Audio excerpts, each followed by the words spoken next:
Alright, so I've been meaning to play this one game for a while now. It's called Doki Doki Literature. Alright, so I have no idea what this game is about, but I heard it's pretty graphic, so if you're under the age of 13, stop watching, click off the video, and you have been warned. Okay, so from the looks of this game, it looks really happy, but I feel like it's gonna take a dark turn later on.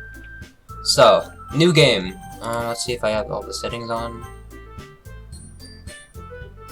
Yeah, it's alright, good enough. New game. Okay. Let's enter my name. My name is Prince. Okay. Ooh, right, okay. We're into this.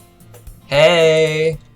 I see an annoying girl running toward me from the distance, waving her arms in the air like she's totally oblivious to any attention she might draw to herself. That girl is Sayori, my neighbor and good friend since we were children. You know, the kind of friend you'd never see yourself making today, but it just kind of works out because you've known each other for so long. We used to walk to school together on days like this, but starting around high school, she would oversleep more and more frequently, and I would get tired of waiting up. But if she's going to chase after me like this, I almost feel better off running away. However, I just sigh and idle in front of the crosswalk and let Sayori catch up to me. So, this is Sayori, okay. I don't, I don't know how to say that. I overslept again, but I caught you this time. Maybe, but only because I decided to stop and wait for you. You say that. Oh, I'm not doing that girl face. You say that like you were thinking about ignoring me. That's mean, Prince. Well, if people stare at you for acting weird, then I don't want them to think we're a couple or something. Fine, fine. But you did wait for me after all. I guess you don't have it in you to be mean even if you want to. Whatever you say, Sayori. Ah, this is cringe. I'm not gonna talk like that. We cross the street together and make our way to school. As we draw near, the streets become increasingly speckled with other students making their daily commute. By the way, Prince, have you decided on a club to join yet? A club? I told you already, I'm really not interested in joining any clubs. I haven't been looking either. That's not true. You told me you would join a club this year. Did I? I'm sure it's possible that I did in one of our many conversations, where I dismissively go along with whatever she's going on about. Sayori likes to worry a little too much about me when I'm perfectly content just getting by on the average while spending my free time on games and anime. Uh-huh.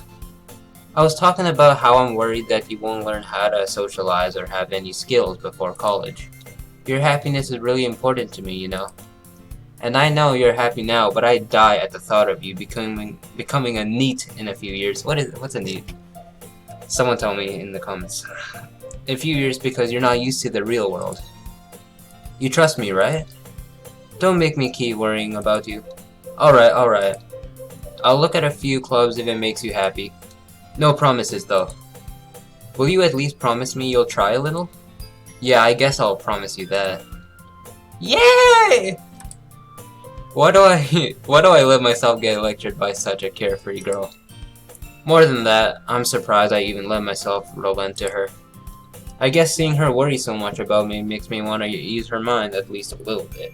Even if she does exaggerate everything inside of her head. Alright, now we're in the classroom. The school day is as ordinary as ever and it's over before I know it. After I pack up things, I stare blankly at the wall looking for an ounce of motivation. Okay. Clubs. Sayori wants me to check out some clubs. I guess I have no choice but to start with the anime club. Hello? Sayori. Sayori must have come into the classroom while I was spacing out.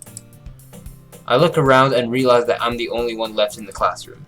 I thought I'd catch you coming out of the classroom, but I saw you just sitting here and spacing out, so I came in. Honestly, you're even worse than me sometimes. I'm impressed.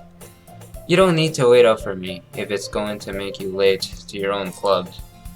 Well, I thought you might need some encouragement, so I thought, you know what? Well, that you could come to my club? Sayori? Yeah! There is no way I'm going to your club. Meanie. Ah! Meanie! Sayori is vice president of the literature club. Okay, so that's where the title comes from. Alright. Not that I was ever aware that she had any interest in literature. In fact, I'm 99% sure she only did it because she thought it would be fun to help start a new club. Since she was the first one to show interest after the one who proposed the club, she inherited the title Vice President. That said, my interest in literature is guaranteed to be even less. Yeah, I'm going to the anime club. Come on, please! Why do you care so much anyway? Well, I kind of told the club yesterday I would bring in a new member. And Natsuki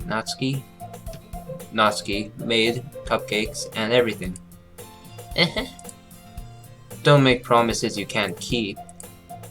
I can't tell if Sayori is really that much of an airhead, or if she's so cunning as to have planned all of this out. I let out a long sigh. Fine, I'll stop by for a cupcake, okay? Yes! Let's go! Oh, I'm not doing that. Why do I keep doing that to myself? God. And thus today marks the day I sold my soul for a cupcake. I dejectedly follow Sayori across the school and upstairs, a section of the school I rarely visit, being generally used for third-year classes and activities. Sayori, full of energy, swings open the classroom door. Everyone! The new member is here! I told you, don't call me a new member. I glance around the room. Girl 1. Okay. Welcome to the literature club. It's a pleasure meeting you. Sayori always says nice things about you. Seriously? You brought a boy? Way to kill the atmosphere. Girl 3. Ah! Prince, what a nice surprise. Welcome to the club. ... All words escape me in this situation. This club is full of incredibly cute girls. What are you looking at? If you want to say something, say it. Sorry. Natsuki. The girl with the sour attitude whose name is apparently Natsuki is one I don't recognize. Her small figure makes me think she's probably a first year. She's also the one who made cupcakes according to Sayori. Sayori? I don't know. So I'm just gonna say Sayori. You can just ignore her when she gets moody. Sayori says that quietly into my ear and then turns back towards the other girls. Anyway, this is Natsuki, always full of energy. And this is Yuri, the smartest in the club. Don't say things like that. Yuri, who appears comparatively more mature and timid, seems to have a hard time keeping up with people like Sayori and Natsuki. Ah, well, it's nice to meet both of you. And it sounds like you already know Monica, is that right? So that's Monica, okay. That's right. It's great to see you again, Prince. Monica smiles sweetly.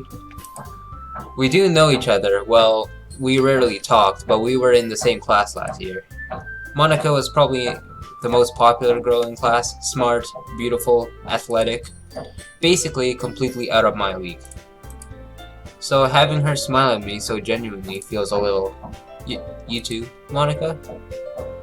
Come sit down, Prince. We made a room for you at the table, so you can sit next to me or Monica.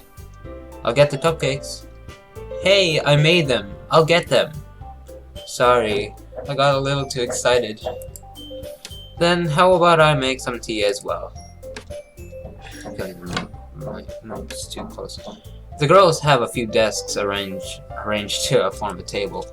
As Sayori mentioned, it's been widened so that there is one space next to Monica and one space next to Sayori.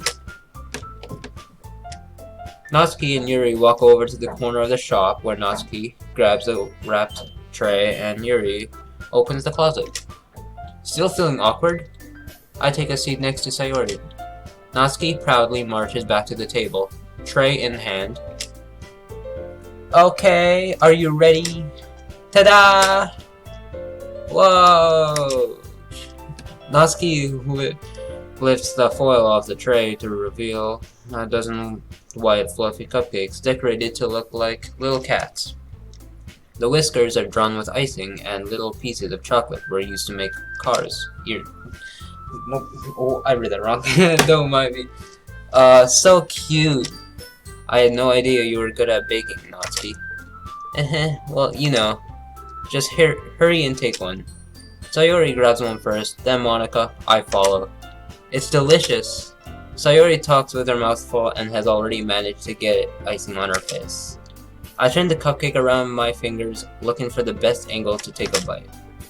Natsuki is quiet. I can't help but notice her sneaking glances in my direction. Is she waiting for me to take a bite? I finally bite down. The icing is sweet and full of flavor. I wonder if she made it herself. This is really good. Thank you, Natsuki. What? Why are you thanking me? It's not like haven't I heard this somewhere before? I don't know. Deja vu? Made them for you or anything?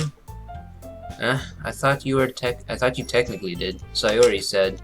Well, maybe, but not for you know, you dummy. Alright.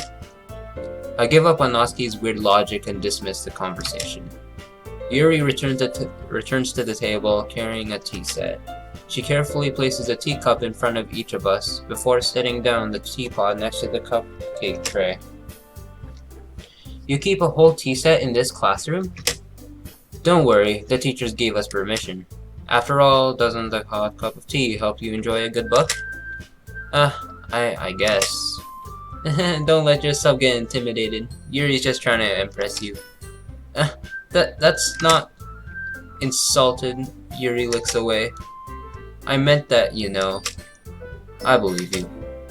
Well, tea and reading might not be a pastime for me, but I at least enjoy tea. I'm glad. Yuri faintly smiles to herself in relief. Monica raises an eyebrow, then smiles at me. So what made you consider the literature club? I was afraid of this question. Something tells me I shouldn't tell Monica that I was practically dragged here by Sayori.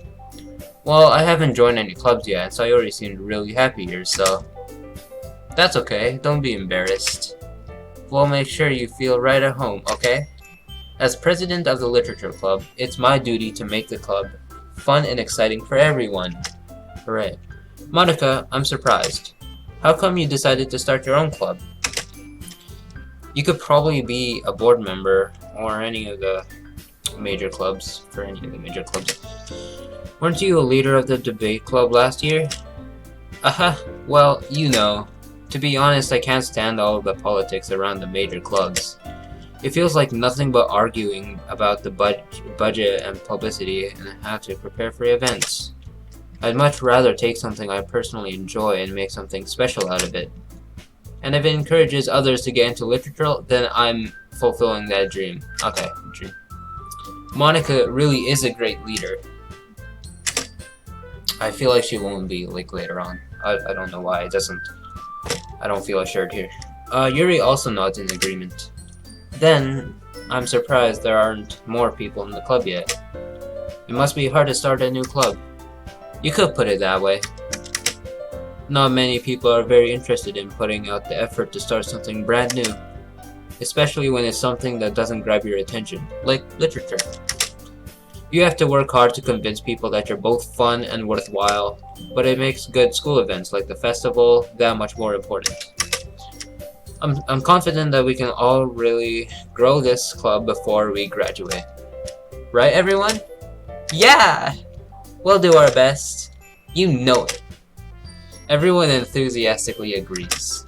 Such different girls, all interested in the same goal. Monica must have worked really hard just to find these three. Maybe that's why they were all so delighted by the idea of a new member joining.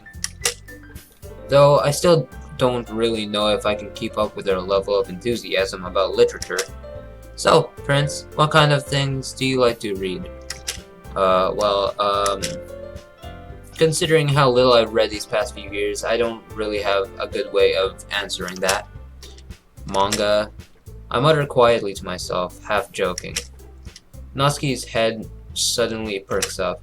It looks like she wants to say something, but she keeps quiet. Not much of a reader, I guess. Well, that can change. What am I saying?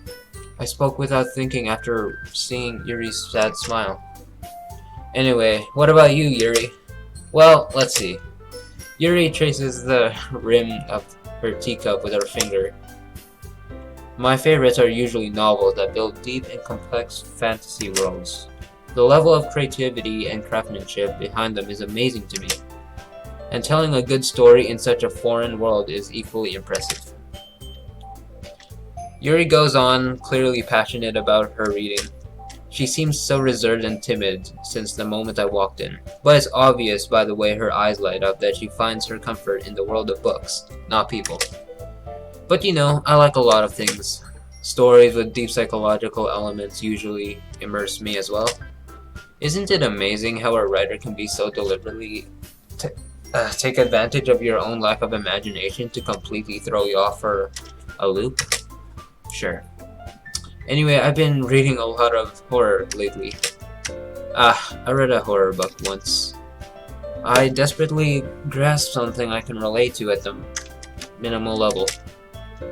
At this rate, Yuri might as well be having a conversation with a rock. Really? I wouldn't have expected that, Yuri.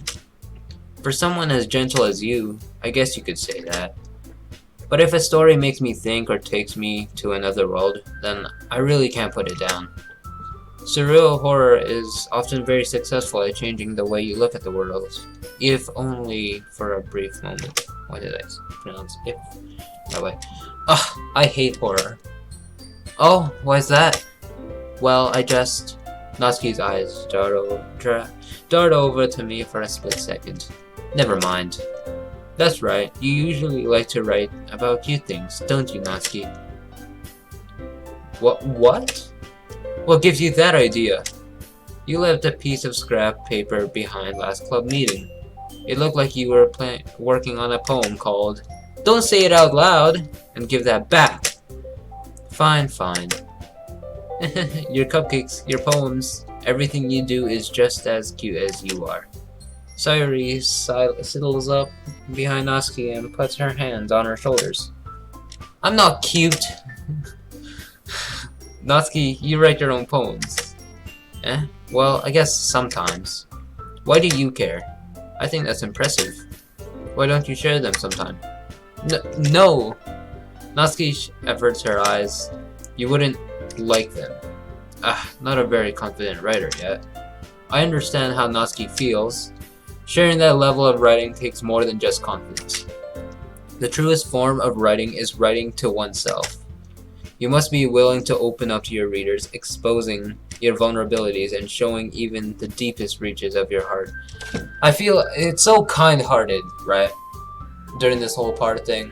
But I feel like it's gonna take like a dark turn later on in the story. Like, I'm not sure if I'm ready for this. Do you have writing experience too, Yuri? Maybe if you share some of your work, you can set an example and help Natsuki feel comfortable enough to share hers. ... I guess it's time. I guess it's the same for Yuri.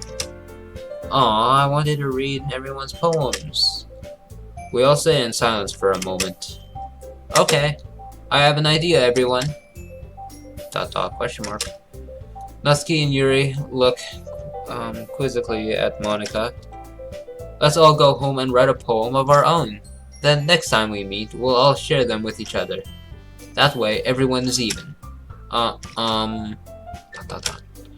Yeah, let's do it! Plus, now that we have a new member, I think it will help us all get a little more comfortable with each other and strengthen the bond of the club. Isn't that right, Prince? Monika smiles warmly at me once again. Excuse me. Hold on, there's still one problem. What's that? Now that we're back to the original topic of me joining the club, I bluntly come forth with what's been on my mind the entire time. I never said I would join this club. Sayori may have convinced me to stop by, but I never made any decision. I still have other clubs to look at, and I lose my train of thought. All four girls stare back at me with dejected eyes. But I'm sorry, I thought. Prince, you all... I'm defenseless again. I'm defenseless against these girls. How am I supposed to make a clear-headed decision when it's like this? That is, if writing poems is the price I need to pay in order to spend every day with these beautiful girls. Right. Okay, I've decided then. I'll join the literature club. One by one, the girl's eyes light up. Yes! I'm so happy! Sayori wraps her arms around me, jumping up and down. Hey, you really did scare me for a moment. If you really just came for the cupcakes, I would be super pissed. Then that makes it official. Welcome to the literature club. Ah, thanks, I guess. Okay, everyone. I think with that, we can officially end today's meeting on a good note. Everyone, remember tonight's assignment. Write a poem to bring to the next meeting so we can all share. Monica looks over at me once more. Prince, I look forward to seeing how you express yourself. I'm not. Looks evil. Yeah. Can I really impress the class star Monica with my mediocre writing skills? I already feel the anxiety welling up inside me. Meanwhile, the girls continue to chit-chat as Yuri and Natsuki clean up their food.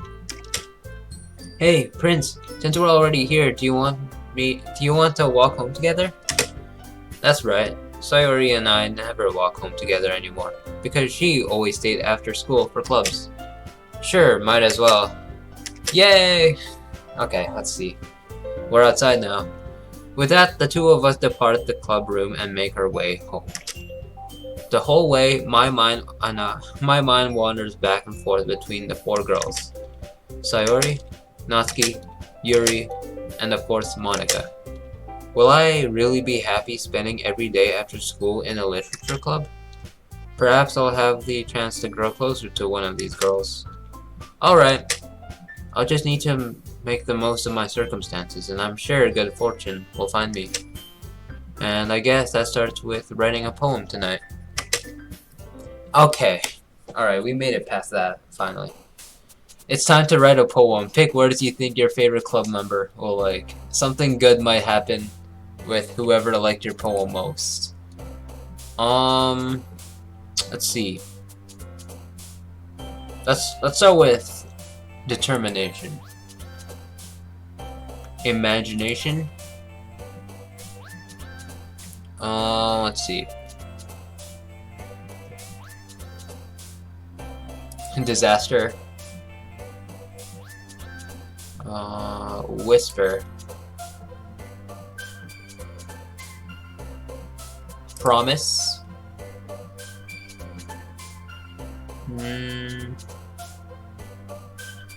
Tragedy.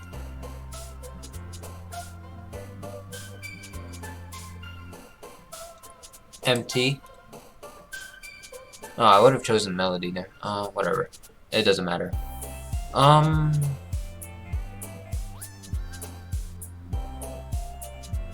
Starscape.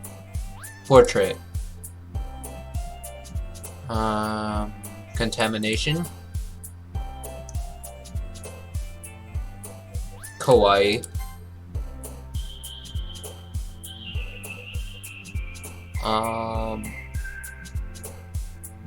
Sunny. Philosophy. Uncontrollable. Wonderful. What word? Depression, sure. Hopeless. Frightening. Not essence. And misery. Anime, there you go.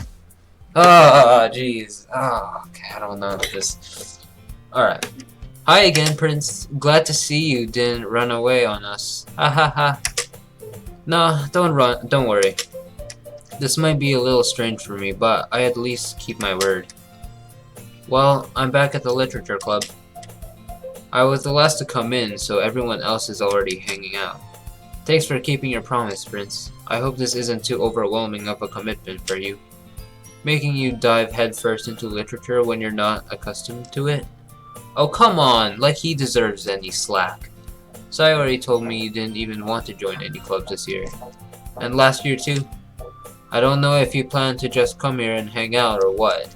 But if you don't take us seriously, then you won't see the end of it. Scary. Oh no. Natsuki, you certainly have a big mouth for someone who keeps her manga collection in the club room. Natsuki finds herself stuck between saying Monica and manga. Manga is literature. Swiftly defeated, Natsuki plops back into her seat. Don't worry, guys. Prince always gives it his best as long as he's having fun. He helps me with busy work without me even asking, like cooking, cleaning my room. How dependable. Sayori, that's because your room is so messy. It's distracting.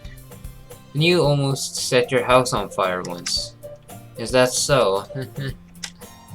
You two are really good friends, aren't you? I might be a little jealous.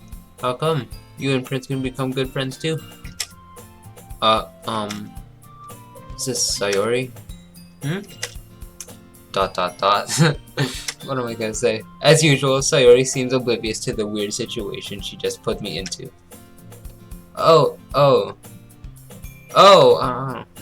Yuri even brought you something today, you know.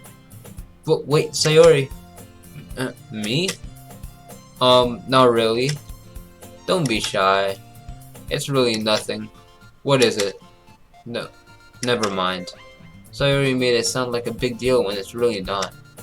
What do I do? I'm sorry, Yuri, I wasn't thinking. I guess that means it's up to me to rescue the situation. Hey, don't worry about it. First of all, I wasn't expecting anything in the first place, so any nice gesture from you is a pleasant surprise. It'll make me happy no matter what. Is that so? Yeah, I won't make it a big deal if you don't want it to be. Alright. Well, here. Yuri reaches into her bag and pulls out a book. I didn't want you to feel left out, so I picked out a book that I thought you might enjoy. It's a short read, so it should keep your attention, even if you don't usually read. And we could, you know, discuss it if you wanted. This is... How is this girl accidentally being so cute? She even picked out a book she thinks I'll like, despite me not reading much. Yuri, thank you. I'll definitely read this.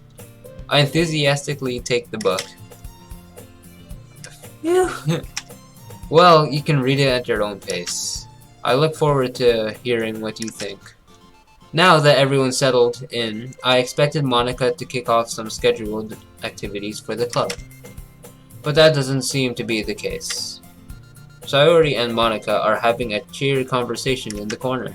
Yuri's face is already buried in a book. I can't help but notice her intense expression, like she was waiting for this chance. Meanwhile, Natsuki is rummaging around in the closet. Alright. Man, it looks like no one wants to be bothered today.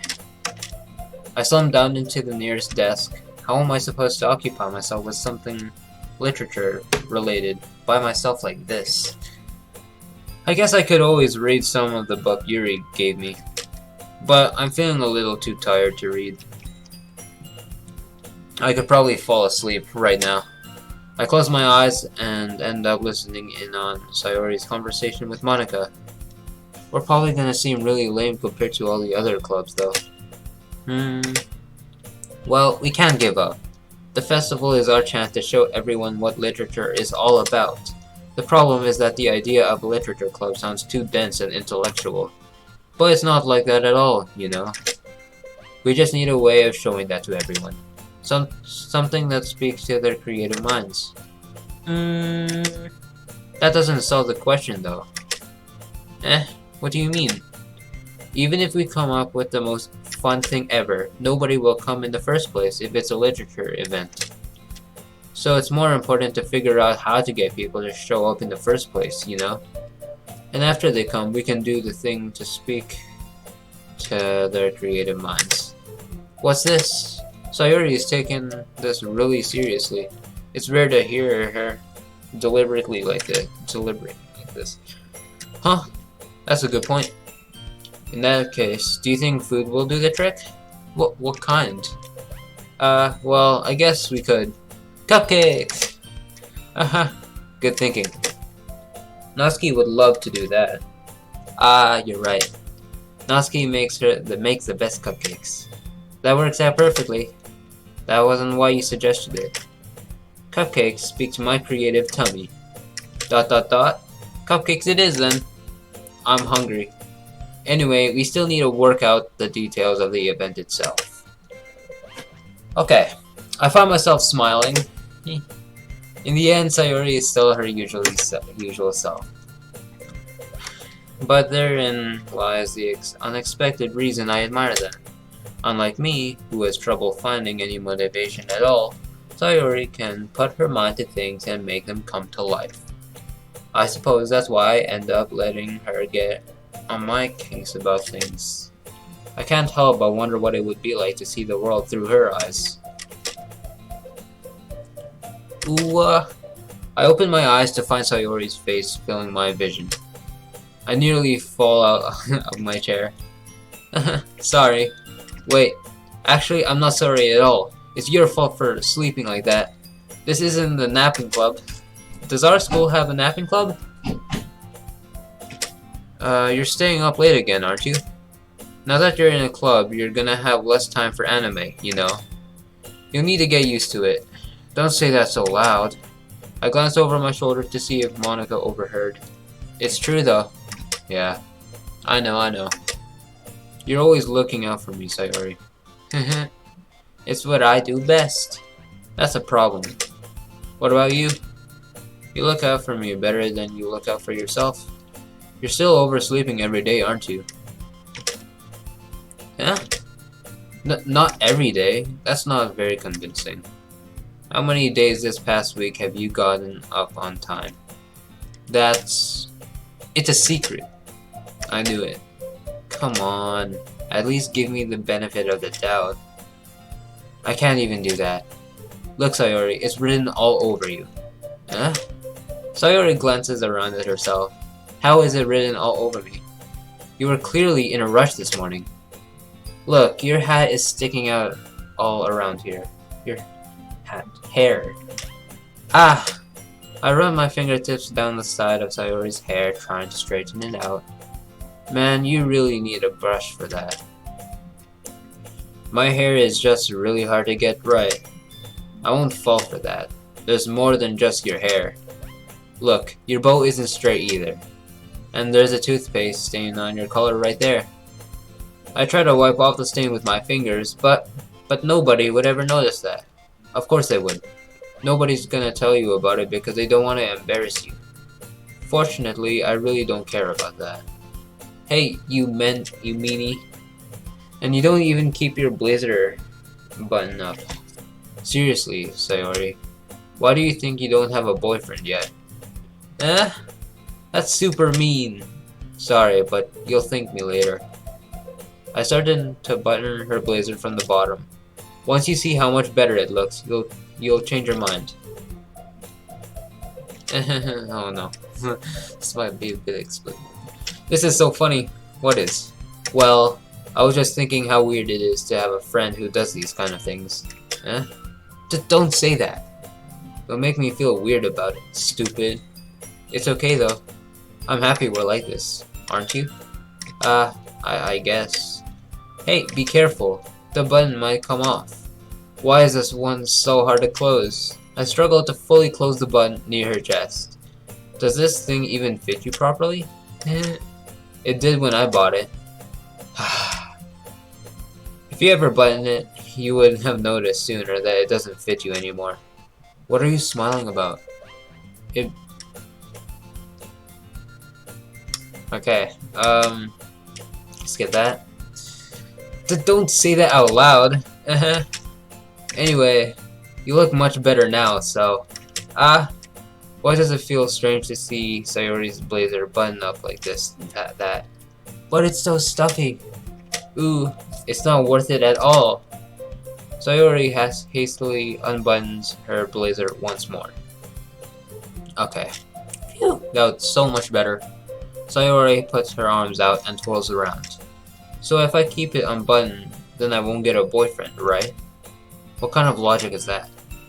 And why are you saying that like it's a good thing? Because if I had a boyfriend, then he wouldn't even let you do things like this. And you take care of me better than anyone else would anyway. So that's why I'm keeping it unbuttoned. Stop saying all these embarrassing things. Eh? I didn't say anything embarrassing. Jeez. Well, anyway, just focus on trying to wake up a little earlier. Only if you focus on going to bed earlier. Fine, fine. It's a deal. I guess we really are better at taking care of each other than we are at taking care of ourselves. Yeah, I guess so, huh? So maybe you should come up, wake me up in the morning. You're doing it again, Sayori. Aw, but I was joking that time. Man, it's impossible to tell with you sometimes. Okay, everyone. Huh? Monica suddenly calls me out. Why don't we share the poems we wrote now? Alright, so it's the poems now. Yay! Prince, I can't wait to read yours. Yeah, same. I failed to sound enthusiastic, but Sayori still trots away to retrieve her poem. By the way, did you remember to write a poem last night? Yeah. My relaxation ends. I can't believe I agreed to do something so embarrassing. I couldn't really find that much inspiration, since I've never really done this before. Well, now that everyone's ready, why don't you find someone to share with? I can't wait. Sayori and Monica enthusiastically pull out their poems. Sayori's is on a wrinkled sheet of loose leaf torn from a spiral notebook. On the other hand, Monica wrote hers in a composition notebook. I can already see Monica's pristine handwriting from where I sit. Natsuki and Yuri reluctantly comply as well, reaching into their bags. I do the same myself. Alright. Who should I show my poem to first? I'm gonna show mine to Natsuki first. She might be a bit interesting to see. I told Natsuki I was interested in her poems yesterday. It's probably only fair if I shared mine with her first. ... Question mark? Well, it's about what I expected from someone like you. That's a little blunt. Well, excuse me. It's not like I said it was bad. It just didn't evoke any emotions. So basically, it's not cute enough for your tastes. Do you want to get smacked? I'll pass. Well, anyway, I guess I need to show you mine. Not that you'll like it. Eagles can fly. Monkeys can climb. Crickets can leap. Horses can race. Owls can seek. Cheetahs can run. Eagles can fly. People can try. But that's about it. What was that poem? Yeah. I told you that you weren't gonna like it. I like it. What? Just be honest. I am. Why are you so convinced that I wouldn't like it? Well, because everyone in high school thinks that writing has to be all sophisticated and stuff. So people don't even take my writing seriously. But isn't the point of poems for people to express themselves? Your writing style wouldn't make your message any less valid. Yes, exactly. I like when it's easy to read, but it hits you hard. Like in this poem. Seeing everyone around you do great things can be really disheartening. So I decided to write about it. Yeah, I understand. But the other nice thing about simple writing is that it puts more weight on the wordplay. Like I set up for a rhyme at the end, but then made it all fall flat on purpose. It helps bring out the feeling in the last line. So you did. I guess more went into it than I realized. That's what it means to be a pro. I'm glad you learned something. I didn't expect that from the youngest one here, did you? Yeah, guess not. I decided to humor her with that last comment. I don't really care how old everyone is, but if Natsuki is feeling proud, then I won't take that away from her. Okay. Yuri, why not? Why not? ...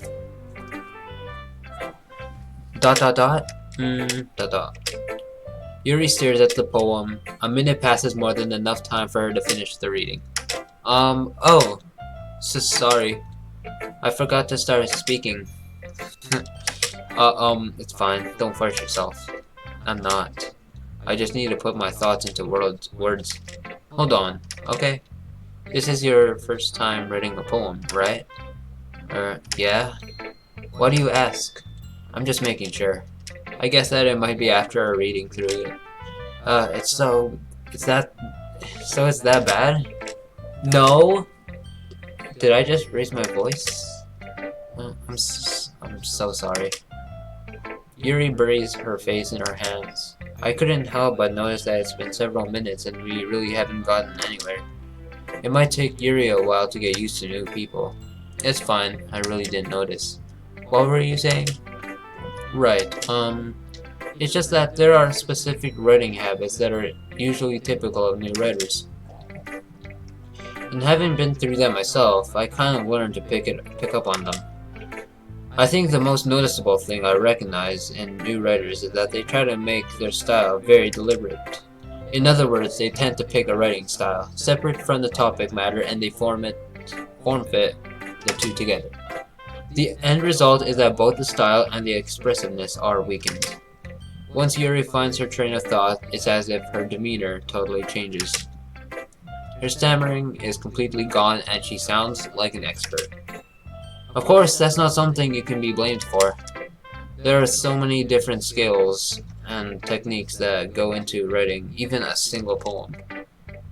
Not just finding them and building them, but getting them to work together is probably the most challenging part. Okay.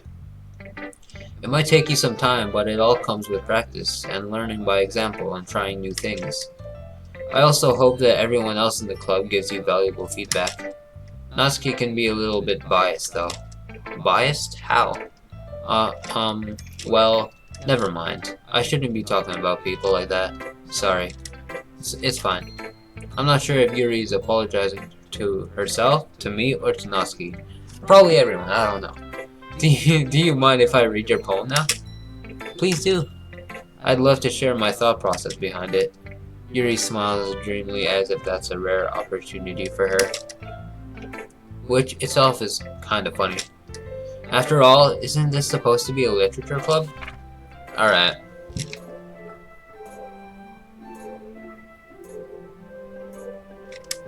No, I'm not reading that. No, I'm not reading that. I'm sorry, I have such terrible handwriting. What? I wasn't thinking that at all. But it took you a long time to read. Well, I just don't read script very often. I actually think your handwriting is pretty. That's a relief. Also, I like the poem. Sure did. Even though it's short, it was really descriptive. It wasn't too short. I usually write longer poems. Not at all. I'm really glad you like it. I'll be honest. Since it's our first time sharing, I wanted to write something a little more mild. Something easy to digest, I suppose. Are you into ghosts, Yuri? Uh-huh. Actually, the story isn't about a ghost at all, Prince. Really? I must have totally missed the point. Well, I suppose you did only glance over it, after all. Right! I just glanced. But remember that poets often express their own thoughts, feelings, and experiences in their work. They usually do more than tell a simple story or paint a picture. In this case, perhaps the subject of the poem is only being symbolically compared to a ghost, lingering in her last remaining place of comfort, unable to let go of the past, and soon to be left with nothing. That's a lot more solemn, putting it that way. I hadn't even thought of that. That's impressive. It's nothing, really. Well, it makes me happy that you think that. Just remember that it won't be long before you pick up on these things too. Yeah, maybe you're right. I guess I'll have to keep trying. I'm counting on you. Okay. Sayori's next. I want to see this. I'm leaving Monica Velasco because she's like the president of this club. Oh my goodness! This is so good, Prince. Huh? I love it. I had no idea you were such a good writer. Sayori, you must be seriously overreacting. I'm not a good writer at all. I honestly have no idea what I'm doing. Well, maybe that's why. Because I have no idea what I like either. Of course. Jeez, Yuri's opinion was way more constructive than this. Are you sure you don't like it? You don't like it just... Are you sure you don't like it just because I wrote it? Eh? Well, I'm sure that's part of it. I think I understand you better than a lot of other people, you know? So when I read your poem, it's not just a poem. It's a Prince poem. And that makes it feel extra special. Like I can feel your feelings in it. Sayori hugs the sheet against her chest. You're so weird, Sayori. I'm really happy that I'm really happy just that you wrote one. It just reminds me of how you're really a part of the club now. Not to mention the fact that I'm standing in front of you in the club room. Well, of course. I'm not really into it yet, but that doesn't mean I'll break my promise. See? It's like I said before, Prince. Deep down, you're not selfish at all, you know? Trying new things like this for other people, that's something that only really good people do. Thanks, Sayori. I'm not sure if Sayori sees the full picture of my motive here. Then again, I can't deny that she's part of the reason I joined. Knowing how much this means to her and all, yeah, I'm gonna make sure you have lots of fun here, okay? That will be my way of thanking you. Alright, I'm going to hold you to that then. Yay! Now you'll read my poem too, right? Don't worry, I'm really bad at this. We'll see about that. Dear Sunshine, the way you glow through my blinds in the morning, it makes me feel like you missed me. Kissing my forehead to help me out of bed, making me rub the sleepy from my eyes. Are you asking me to come out and play? Are you trusting me to wish away a rainy day? I look above, the sky is blue. It's a secret, but I trust you too. If it wasn't for you, I could sleep forever. But I'm not mad. I want breakfast. Sick. Sayori, this is just a guess, but did you wait until this morning to write this? No? Just a little bit? You can't answer just a little bit to a yes or no question.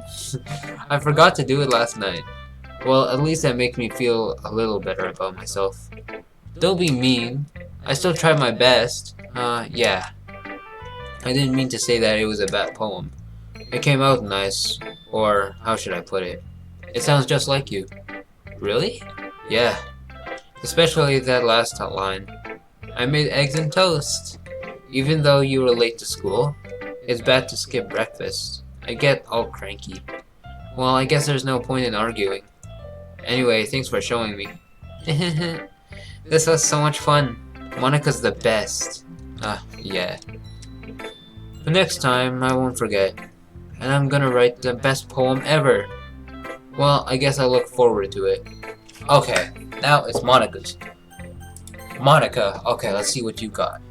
Hi, Prince. Having a good time so far? Yeah. Good, glad to hear that. By the way, since you're new and everything, if you ever have any suggestions for the club, like new activities or things we can do better, I'm always listening. Don't be afraid to bring things up, okay? Alright, I'll keep that in mind. Of course, I'll be afraid to bring things up. I'm much better off just going with the flow until I'm more settled in.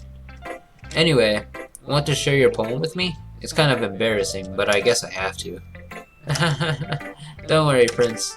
We're all a little embarrassed today, you know. But it's that sort of barrier that we'll all learn to get past soon.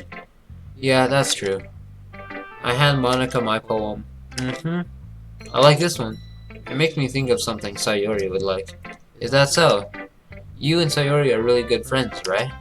I wouldn't be surprised if you had those sort of things in common. Well, we may be good friends, but Sayori and I are actually really different.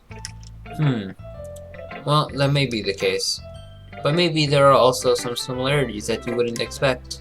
The way she talks about you, it sounds like the two of you really care about each other's well-being. Even if you show it in different ways, it ends up being more similar than you think. So I think that's the kind of vibe I get when reading your poem. You sure you're not reading into it too much? I could be. Oh gosh, I sound like Yuri. But in any case, Sayori's writing has kind of a gentle feel to it. I can't tell that she likes exploring with emotions like happiness or sadness, Who knew that someone so happy would enjoy sad things too? Yeah, that's totally unexpected. Well, to each their own. And you shouldn't be afraid to experiment a little bit either. I'm sure I'll end up trying different things a lot. It could take a while before I feel comfortable doing this. That's okay. I love to see you try new things. That's the best way to find the kind of style that fits you. Everyone else might be a little bit biased towards their own kinds of styles, but I'll always help you find what suits you the most. So don't force yourself to write the way everyone else wants you to write. It's not like you have to worry about impressing them or anything. Ha ha. Ha ha ha. Anyway, do you want to read my poem now? Don't worry, I'm not very good. You sound pretty confident for someone who claims to not be very good. Well, that's because I have to sound confident. That doesn't mean I always feel that way, you know? I see. Well, let's read it then. Hole in wall. It couldn't have been me. See, the direction the noisy neighbor and angry boyfriend, I'll never know. I wasn't home. I peered inside for a clue. No, I can't see. I reel blind like a film left out in the sun, but it's too late. My retina's already scored with a... Do I want to read the rest? Wait, there's more to this? No, screw this. I'm skipping this. What? How? There. Okay, there you go. So, what do you think? It's very free form, if that's what you call it. Sorry, I'm not really the right person to ask for feedback. It's okay. Yeah, that kind of stuff has gotten very popular nowadays. That is, a lot of poems have been putting emphasis on the timing between words and lines. When performed out loud, it can be really powerful. What was the inspiration behind this one? Well, I'm not sure if I know how to put it. I guess you could say that I had some kind of epiphany recently. It's been influencing my poems a bit. An epiphany? Yeah, something like that.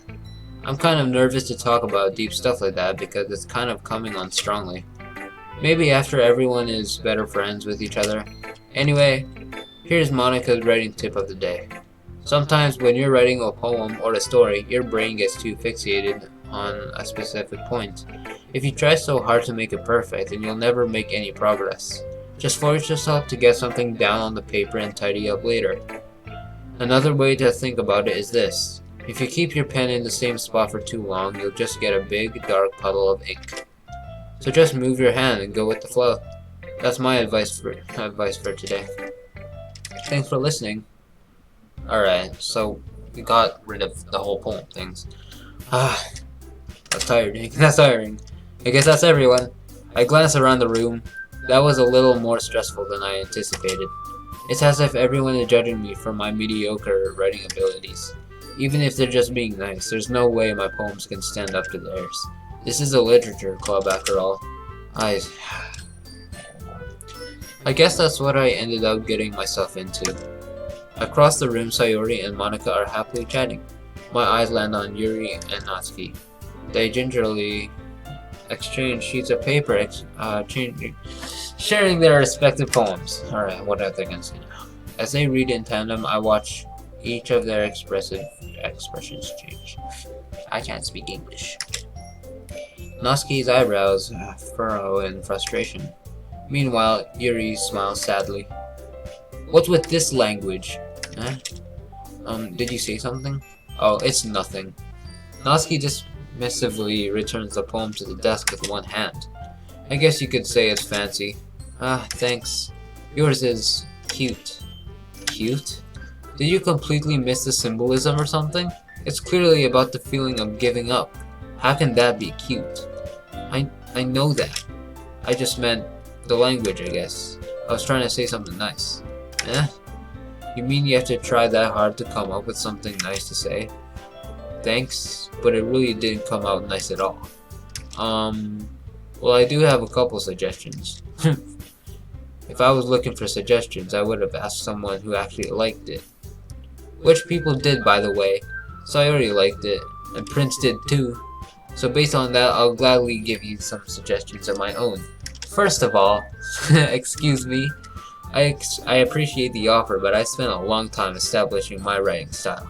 I don't expect it to change anytime soon, unless of course I do come across something particularly inspiring, which I haven't yet.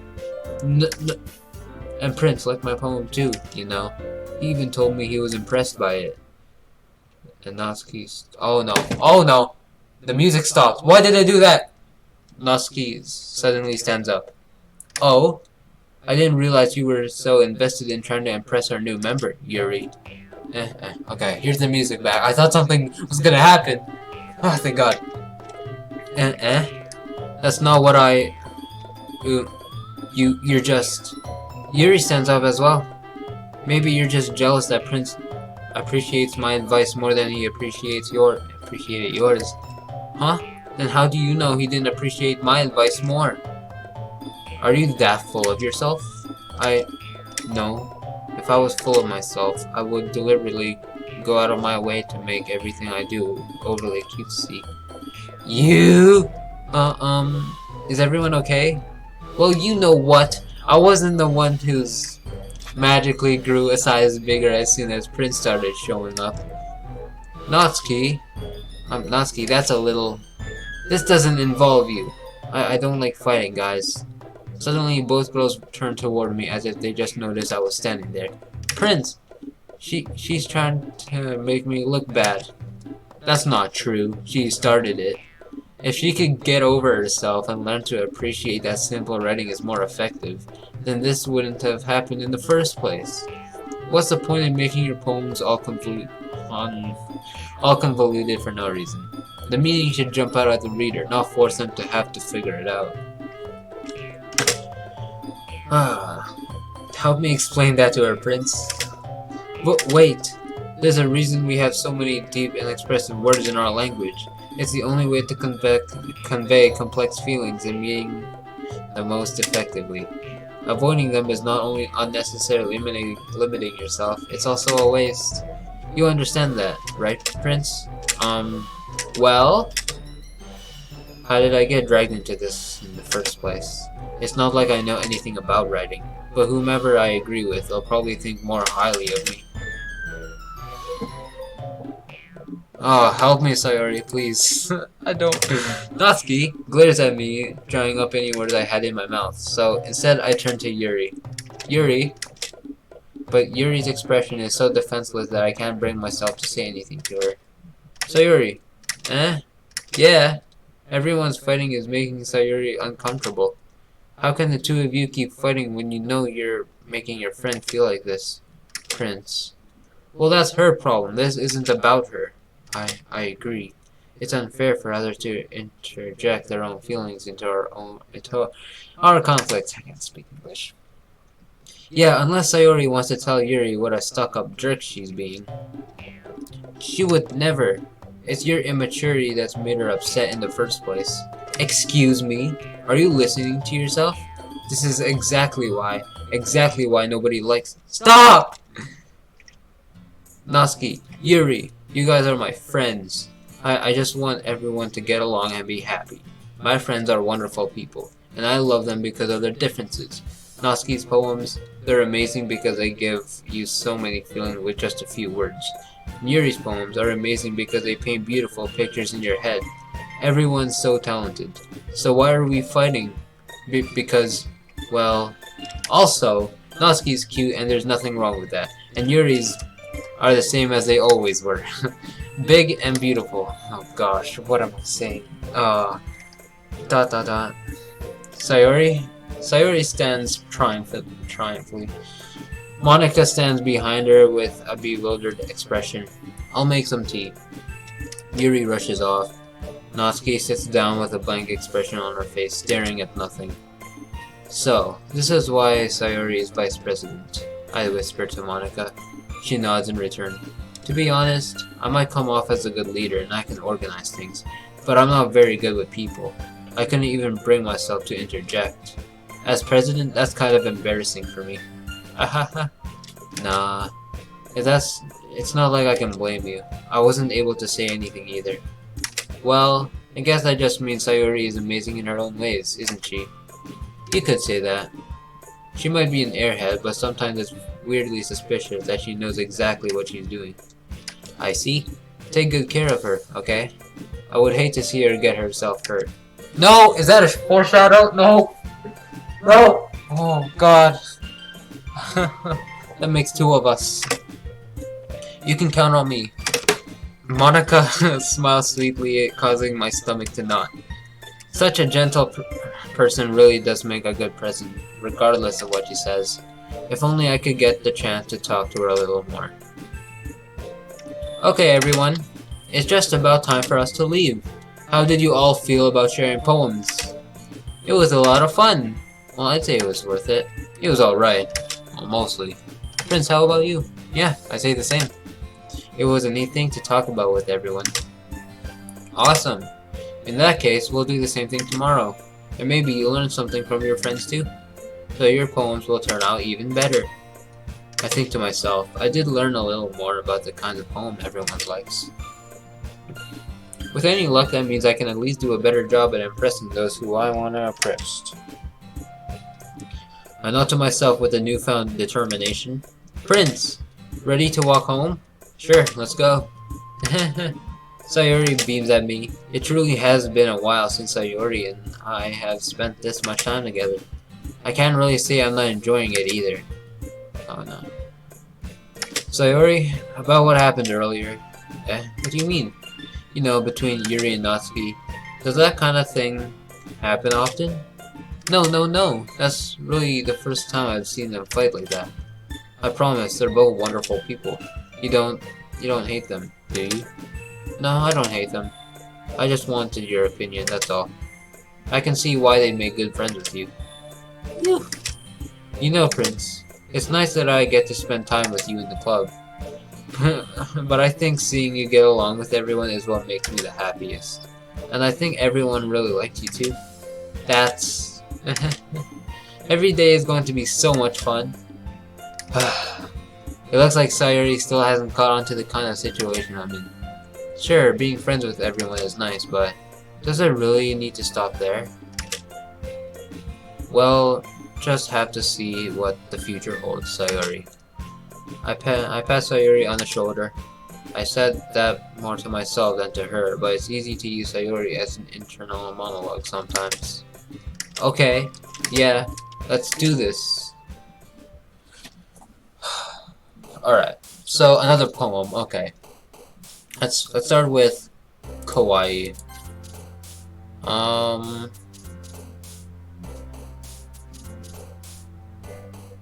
Sticky. Graveyard.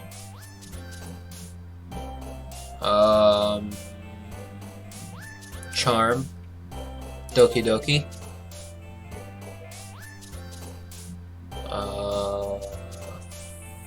Bouncy.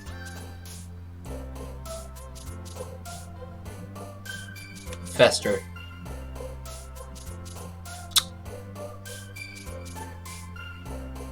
Marshmallow.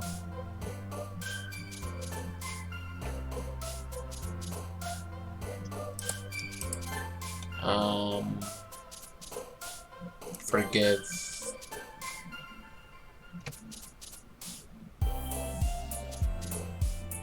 Lust.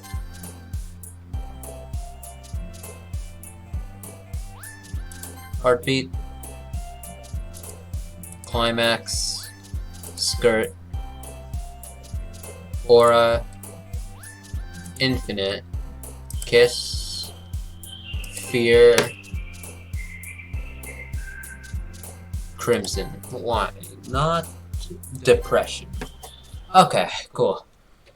Oh, do I have to read more poems? I don't want to do this. I just want to... Where is... Okay, whatever. We'll have to get through this anyway.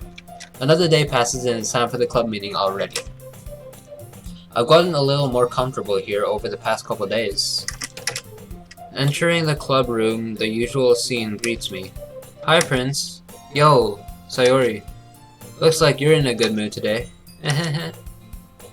I'm just still not used to you being in the club, that's all. I see. That's a pretty simple thing to get you in a good mood. But I guess it's always the simple things with you anyway. Speaking of which, I'm kinda hungry. Will you come with me to buy a snack? No thanks. That's not like you at all. I have my reasons. Why don't we take a look at your purse, Sayori? Why that all of a sudden? No reason really. I just wanted to look at it. Sayori nervously retrieves her coin purse. Did she steal something? She fumbles with the latch and gets it open. Then she turns it upside down and lets it contents spill onto the desk. Only 2 small coins. Oh, of course, she's broke. Haha, I knew it. I can see right through you, Sayori. That's not fair. How did you even know? It's simple. If you had enough money in the first place, you would have bought a snack before coming to the club room. So either you're not hungry and wanted an excuse to take a walk, or you plan to conveniently forget that you spent all your money so that I would lend you some. But there's one more thing, you're always hungry. And so that only leaves that one option. I give up. Don't make me feel guilty. If you feel guilty, that means you deserve to feel guilty. Yuri suddenly giggles. I didn't notice that she was listening in. Her face is in her book as always. I wasn't listening or anything. It was just something in my book. Yuri, tell Prince to let me borrow some money. Don't get me involved like that, Sayori. Besides, you should only buy what you can responsibly afford. And frankly, after playing a mischievous little stunt like that, you're stuttering. What am I reading? Your suffering is fair enough. Retribution. Did I just... I didn't mean that. I got too absorbed into my book.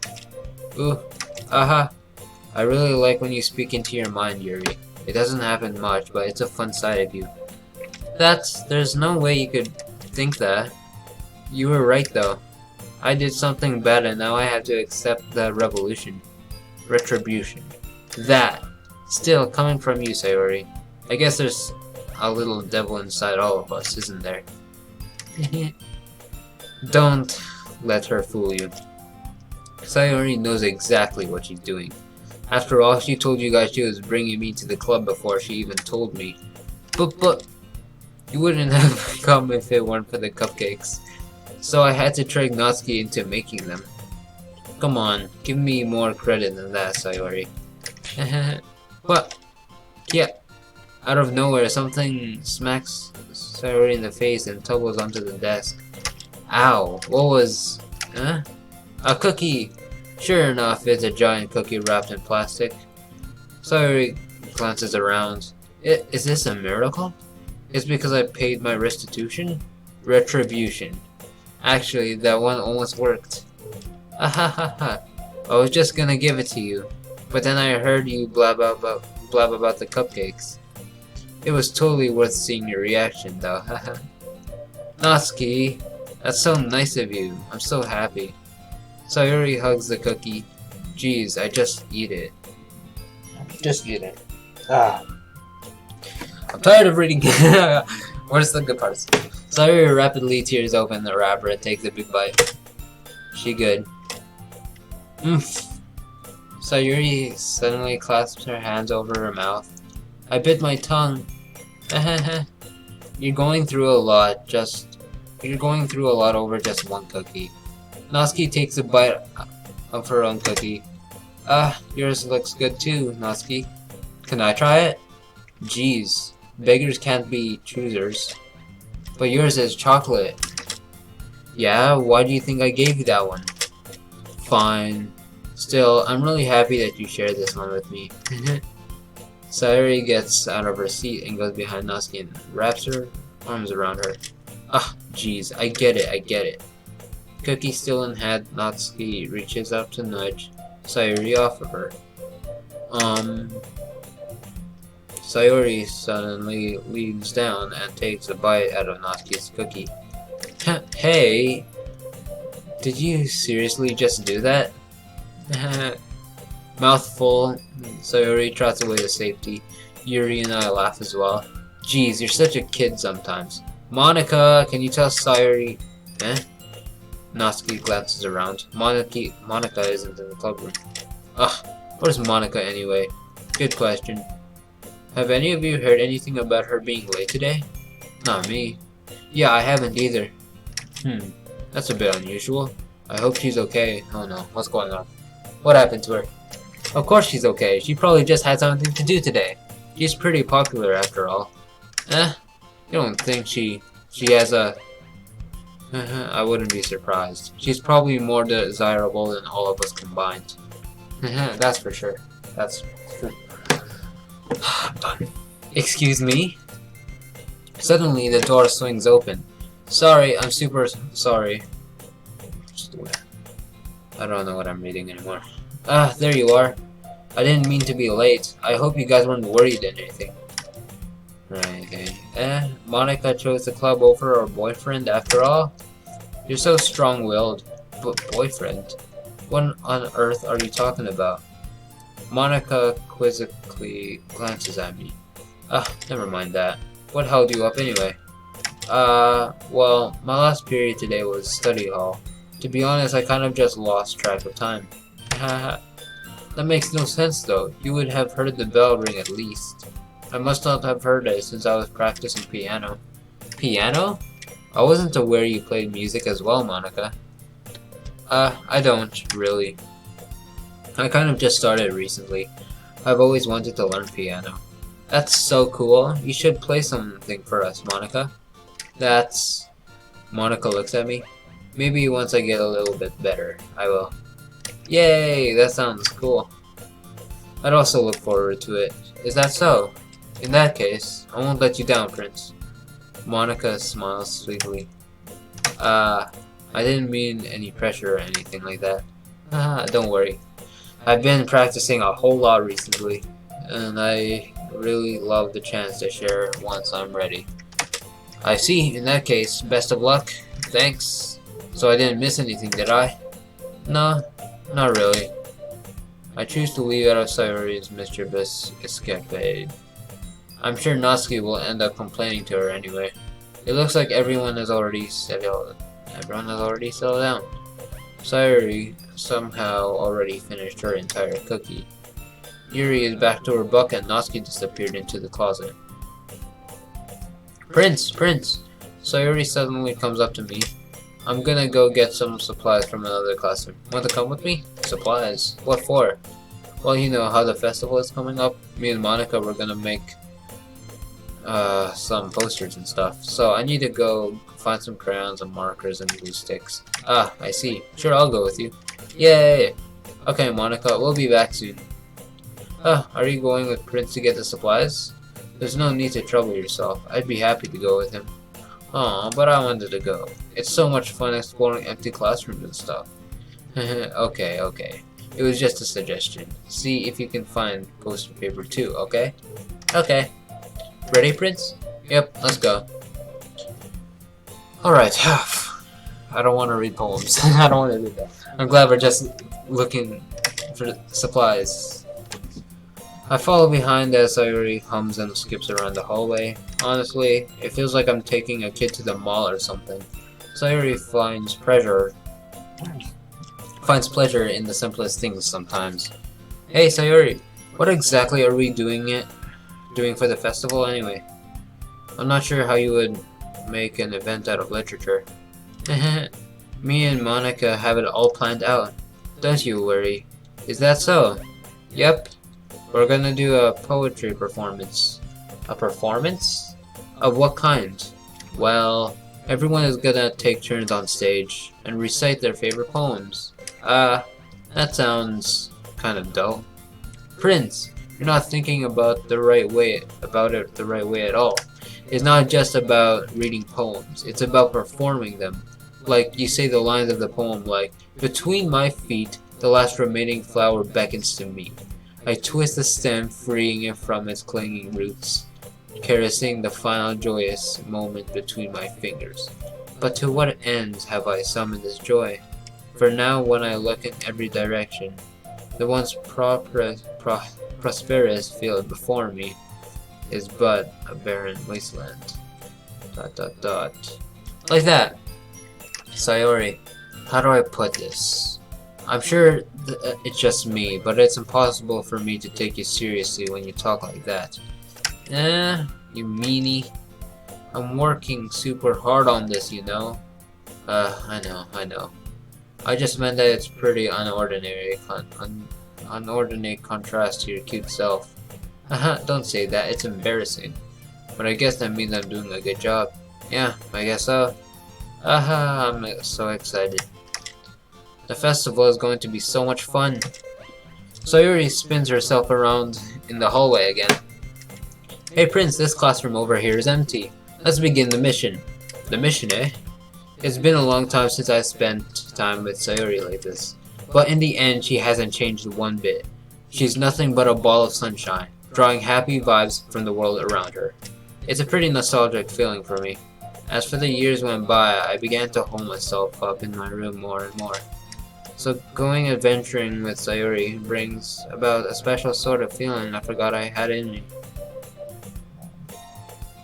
The two of us enter the classroom. Sayori heads straight to the closet and I follow.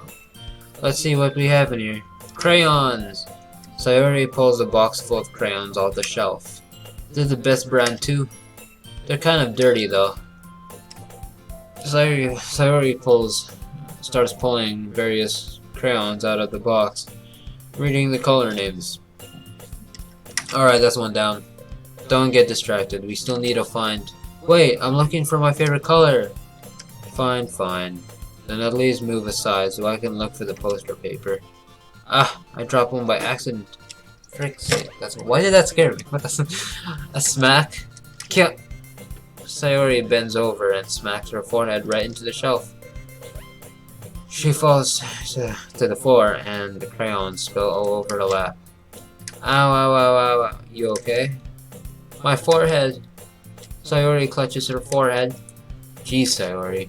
That's just like you, isn't it? Come on, let me see. Since Sayori is sitting on the floor, I grab her by the waist and pull her out of the closet. You have to move your hand, Sayori. But it hurts. Just do it for a second. Sayori slowly releases her hands from her forehead. I gently rub her bangs to the side. Ow! Sorry. There's a huge red mark on the center of my forehead. A bump is starting to form as well. Man, that's gonna swell up. I should find you some ice. Prince, where would I even find ice around this time? I guess a cold drink would do. You don't have to. I'm fine with looking like a unicorn. Even wincing from the pain, Sayori makes a silly joke. Haha, what are you even saying? I'll be right back, okay? Oh, okay. Alright. I pat Sayori on the shoulder and run into the hallway. I locate the nearest vending machine. What should I get? It doesn't really matter since it will be used as an ice pack rather than to drink. But I know Sayori likes apple juice, so I purchased that one. In just a moment, I'm already returning to the classroom where I left Sayori. She has one palm on her forehead and is using the other hand to clumsily scoop crayons back into the box. At least they were already in the wrong spots before I spilled them. Sayori, here. I hand to Sayori the bottle of apple juice. It's nice and cold. Sayori opens the cap and starts drinking from it. Sayori, what are you doing? It's for your forehead, idiot. Ah, sorry, I forgot. How hard did you hit your head? Sayori places the bottle against the bump on her forehead. It stings. Just bear with it, it'll feel better soon. Looks like you cleaned up most of the crayons, so that's good. Hey, Prince, this kind of reminds you of growing up, doesn't it? Huh? What do you mean? You know how we used to play outside all the time? I would always try to keep up with you. You were kind of oblivious in some ways. Like, I usually fell behind or had trouble climbing up on the things you did. But sometimes when I tried to do things I couldn't, I would get myself hurt. I'd fall and scrape myself or get a bump, and I would start crying really hard. And you would rush over as quick as you could. You would try really hard to get me to stop crying, but it was almost like you blamed yourself and were afraid of getting into trouble if someone found out. Even though it really wasn't your fault at all, you know. Did I really do that? Yeah, you don't remember? Come to think of it, maybe I do remember a bit.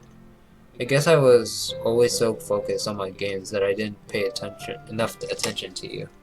So in a way, it was my fault. Kind of like this time too.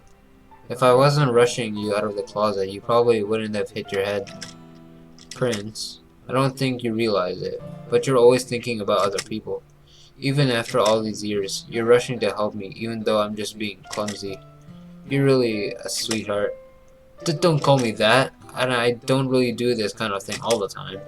I guess when it comes to you, it just feels natural. Before I even know it, I'm treating you like that. I guess that's what happens when you've been friends for so long. Really? Maybe you're right. Prince, I'm so glad that nothing's changed between us. Do you think it'll be like this forever? Forever? If I'm honest to myself, there's no telling where we'll each end up for college, or after that. So it wouldn't be fair for me to make any promises. But, well, I hope so. It's been this long already, right? I can't imagine you ever changing, so my hopes are up. I'm so happy. Sayori has a whimsical expression in her eyes. We remain silent for a moment. She's so silly and clumsy on the outside that when I see her deep in thought like this, it makes me not want to disturb her. I guess we should go back. I don't want to worry Monica, you know. Good luck with that. She's gonna see your forehead either way. Not if I hide it under my bangs. Oh gosh, I feel like something's gonna happen to Sayori. Like something's really bad. I don't know. I just feel like something's gonna happen. And I'm not looking forward to it. I mean, I'm kind of looking forward to it since I want to really get to the story. Sayori hops to her feet. She clutches her forehead again. Don't stand up so fast ever hurting yourself. Ooh, well, I guess it's too late now. Anyway, let's go. I follow Sayori out of the classroom. Sayori plays with her bangs to try to hide the bump, but without much success. In a moment, we make it back to the club room. Ah, you're back. Good thing. Good timing. I was just about ready to start with sharing our poems. Sayori, your forehead. She's fine, don't worry about it. I was just playing with the crayons and smacked my forehead into the shelf. Well, anyway, were you able to find everything we needed? Uh-huh, I have it right. Sayori frantically glances around herself. I forgot all of the stuff. Calm down, Sayori. I have it all right here. I found the poster paper too. Haha. Sounds like you ended up doing all the work, Prince. Well, Sayori, I failed to come up with an excuse for Sayori. I made it an adventure. Yeah, that. Okay. In any case, good work. I'll start working on the posters tonight. Me too. Okay, everyone, are you ready to share your poems? Guess I should grab mine. After making sure the crayon box is closed tightly, I return to my seat. This again. Okay, sure. I'll have to get through it somehow. Let's start with Yuri this time. Let's see what you've written for today. ... Well done, Prince. Your skills are already improving. Really? Thanks, Yuri. Coming from you, that means a lot. It's nothing. I'm just happy to help inspire fellow writers. I know you're new to this, so don't worry so much if it seems like you can't get your poem to feel perfect. You don't need to be afraid to be a little more daring. Metaphors can go a long way. Don't feel like you need to work your brain in, like turning a bunch of gears. Try letting your mind wander through your feelings, and write down the things you see and hear. That's one thing to truly enable your reader to see into your mind. I feel like this thing is just a whole, I don't know, lecture.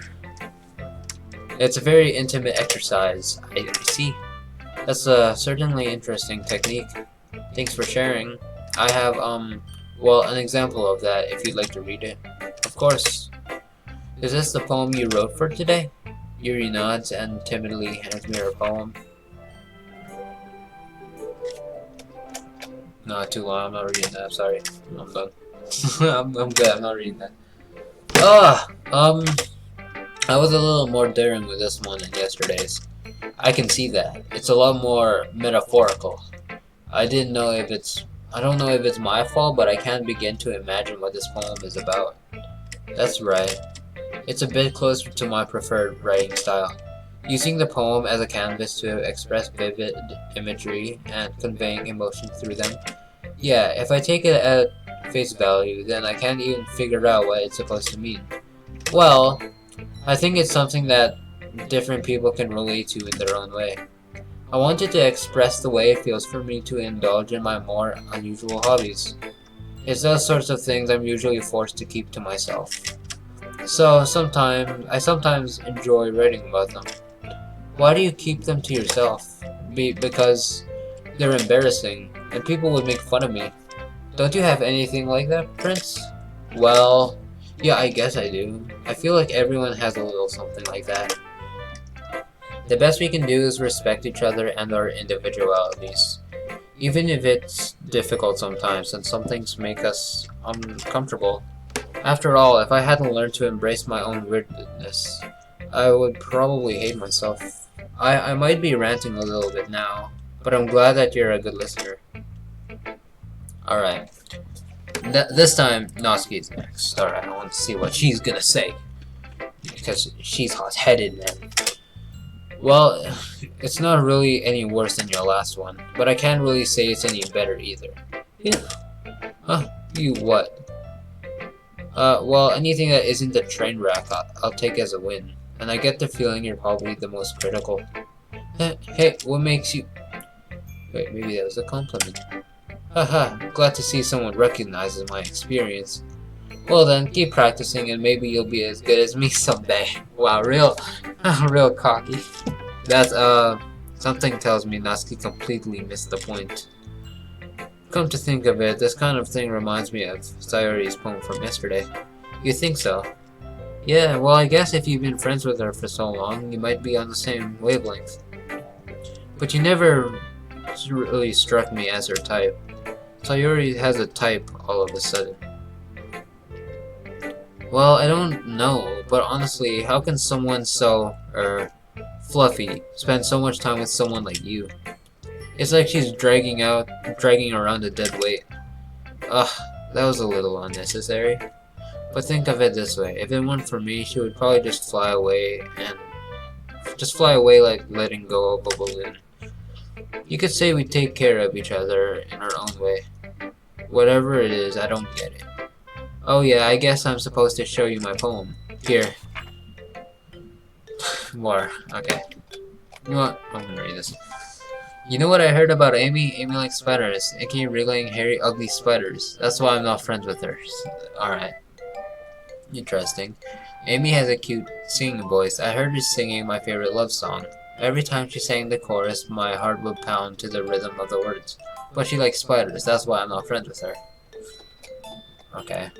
One time I hurt my leg really bad. Amy helped me up, took me to the nurse. I tried not to let her touch me. She likes spiders, so her hands are probably gross. That's why I'm not friends with her.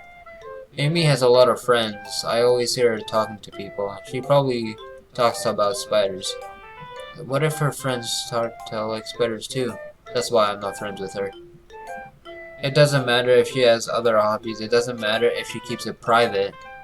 It doesn't matter if it doesn't hurt anyone. It's gross. She's gross. The world is better off without spider lovers. And I'm gonna tell everyone. Okay. Wow, okay, that's a very interesting poem. Not bad, right? That's quite a bit longer than yesterday's. Yesterday's was way too short. I was just warming up. I hope you didn't think that was the best I could do. No, of course not. Anyway, the message is pretty straightforward in this poem. I doubt I had to explain it. Sometimes you can explain complicated issues with much simpler analogies. And it helps people realize how stupid they're being.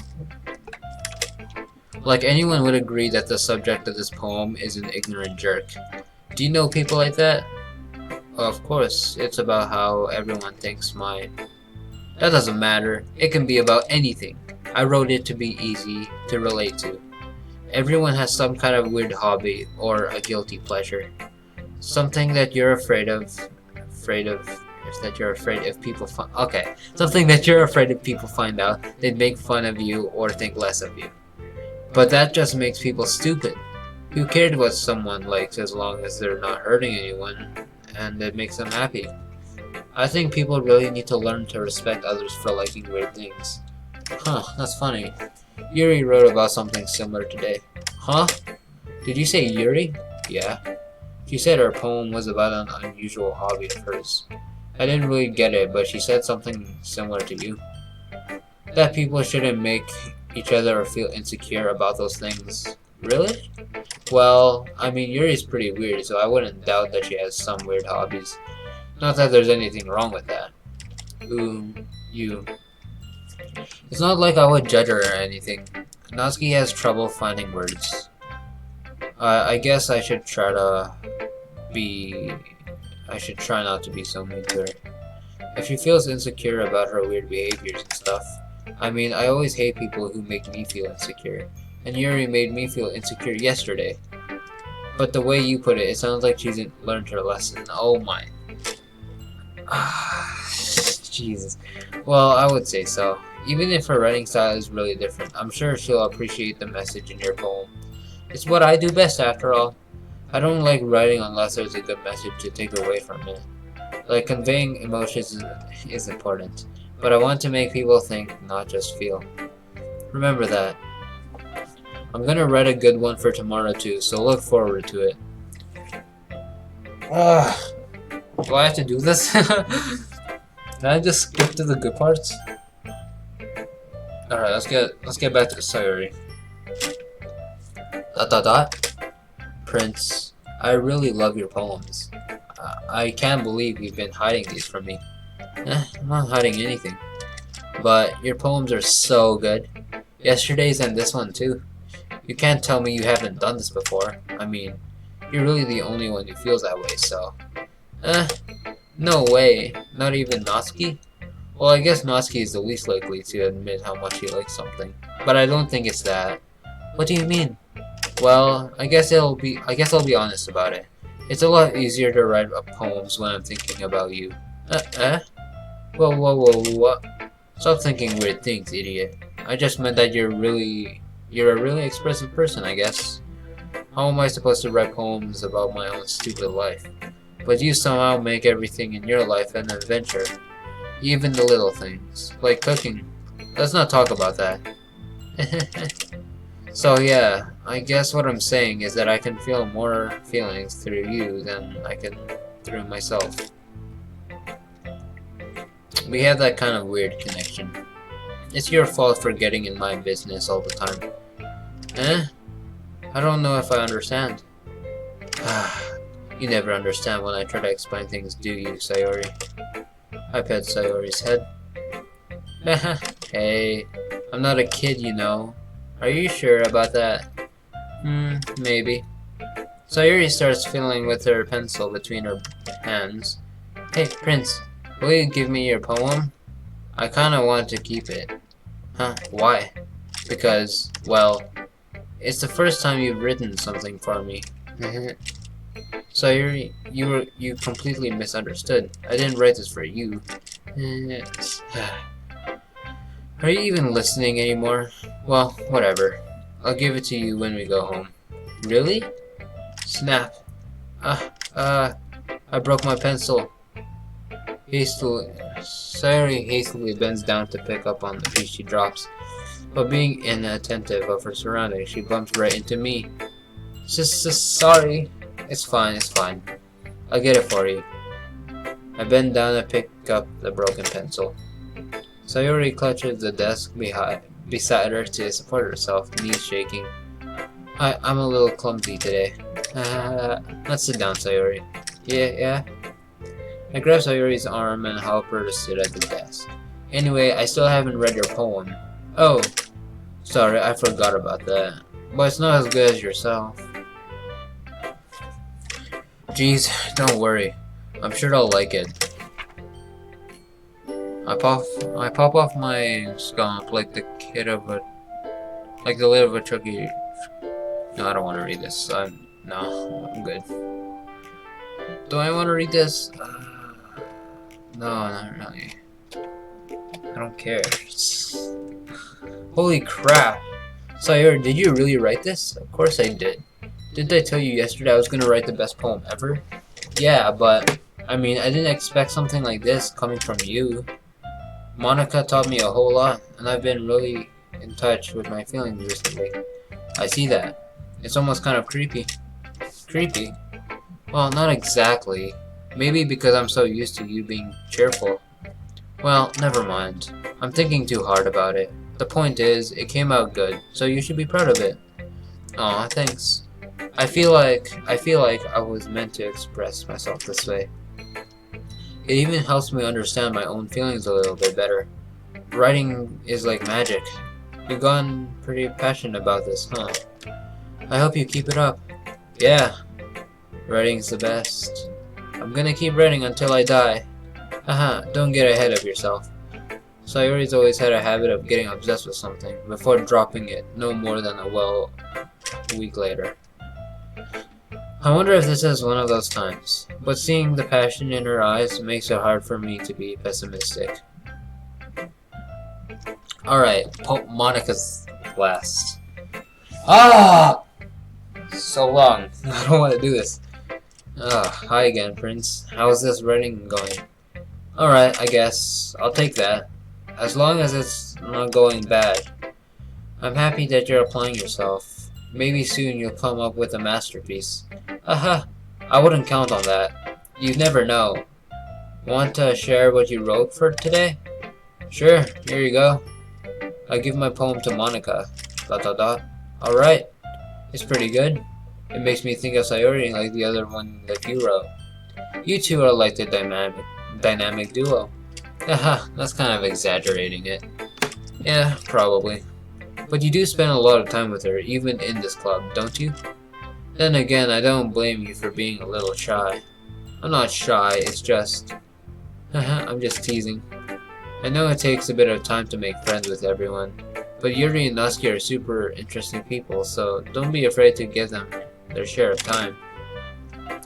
And you can talk to me every now and then too. I'm not like unapproachable or anything, am I? No, it's nothing like that. I'm just still getting used to being here, that's all. Yeah. I'm sorry if I was putting pressure on you or something. I really didn't mean it like that. No, don't worry. I get what you're saying. Well, alright. But anyway, you want to read my poem now? I like the way this one turned out, so I hope you do too. Alright, let's take a look. Alright, this one looks short enough. I think I can read this. The colors, they won't stop. Bright, beautiful colors. Flashing, expanding, piercing, red, green, blue. An endless cacophony? I don't know how to see that. Of meaningless noise. A noise that won't stop. Violent, green. I swear, guys, I'm not this bad at reading. I'm tired, bro. The noise that won't stop. Violent green waveforms. Squeaking, screeching, piercing. Sine, cosine, tangent. Like playing a chalkboard on a turntable. Like playing a vinyl on a pizza crust. An endless poem of meaningless. Interesting. It's even more abstract than your last one, huh? I guess it's just the way I write. I'm sorry if you don't like it. No, I never said that. It's just a kind of thing I've never really seen before, I guess. I kind of like playing with my space on the paper. Choosing where and how to space your words can totally change the mood of the poem. It's almost like magic. The way I wrote the lines really short makes it feel like they're trying to speak over the noise. I see. It's still hard for me to tell what it's about though. Aha!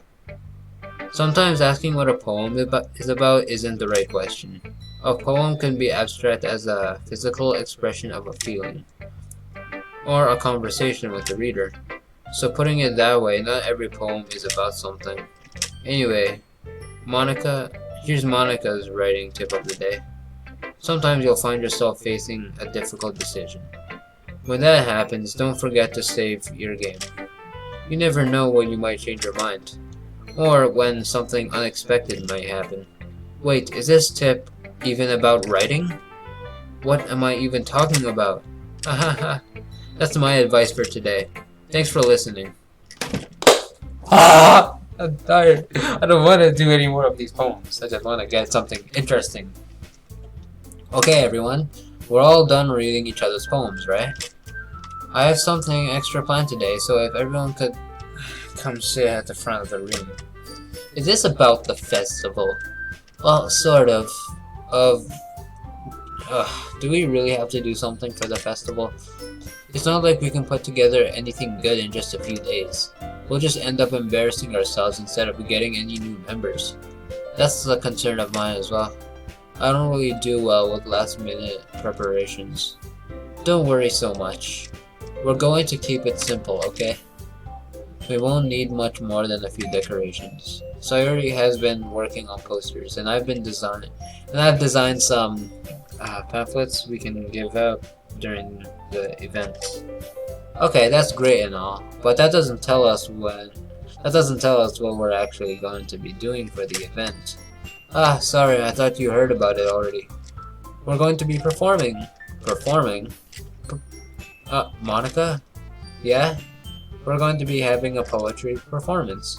Each of us are going to choose a poem to recite during the event.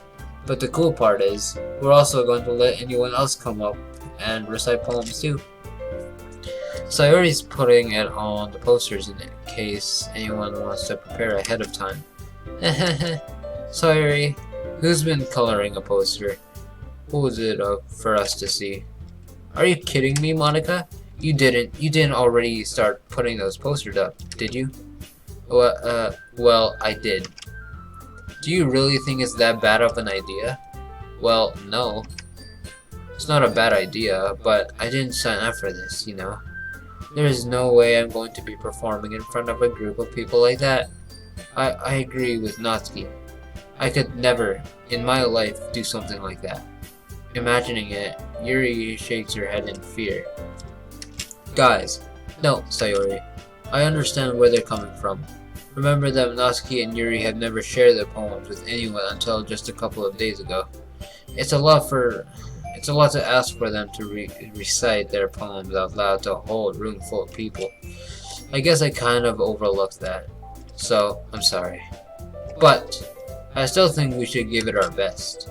We're the only ones responsible for the fate of this club.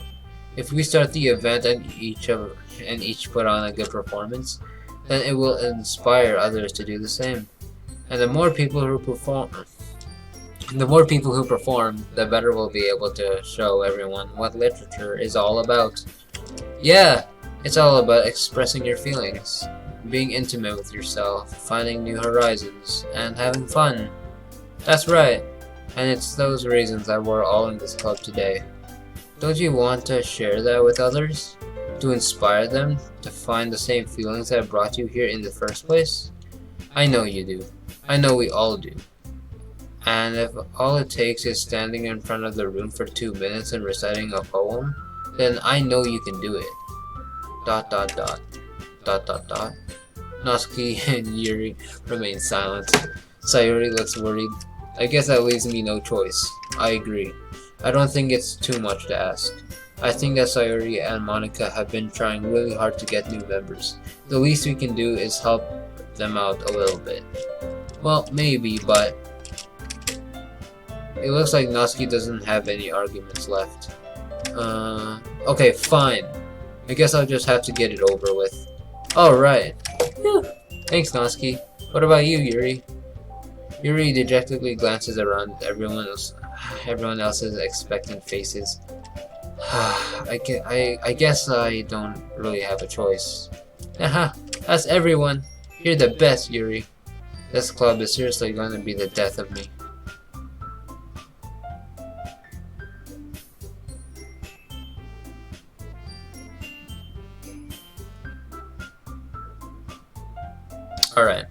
Oh gosh. You'll be fine, Yuri. But anyway, let's move on to the main event. I want each of you to choose a poem of yours. We're going to practice reciting them in front of each other. No way! Monica, this is too sudden. Well, if you can't recite your poem in front of the club, how do you expect to do it in front of strangers? Oh no. Don't worry. I'll start off to help everyone feel a little more comfortable. Can I go next? Haha, of course. Now, let's see. Monica flips through her notebook to the specific poem she has in mind for herself. She then stands behind the podium. The title of this poem is The Way They Fly. Ahem. Monica begins reading her poem, reciting her poem. Her clear, confident voice fills the room. More than that, her inflection is pristine. She knows exactly how to apply emotion behind each line she recites and bringing the words to life. Is this something she's done before, or is she simply a natural? I glance around me. Everyone has their eyes on Monica. Sayori looks amazed. Yuri has an intense expression on her face that I don't understand. Finally, Monica finishes the recit. The four of us applaud. Monica takes a breath and smiles. That was so good, Monica. Uh-huh. Thank you very much. I was just hoping to set a good example. Are you ready to go next, Sayori? I'll go next. What? Yuri's fired up all of a sudden. Yuri clutches a sheet of paper between her hands and stands up. Keeping her head down, she walks quickly over to the podium. This poem is called... Yuri anxiously glances at each of us. You can do it, Yuri. It's called After Image of a Crimson Eye. Yuri's voice shakes as she starts reading the poem. Just a moment ago, she practically refused to do this. Why is she suddenly putting in so much effort? As Yuri gets past the first couple of lines, her voice changes. It's almost like what happens when Yuri gets absorbed into her books. Her quivering words transform into the sharp syllables of a fierce and confident woman.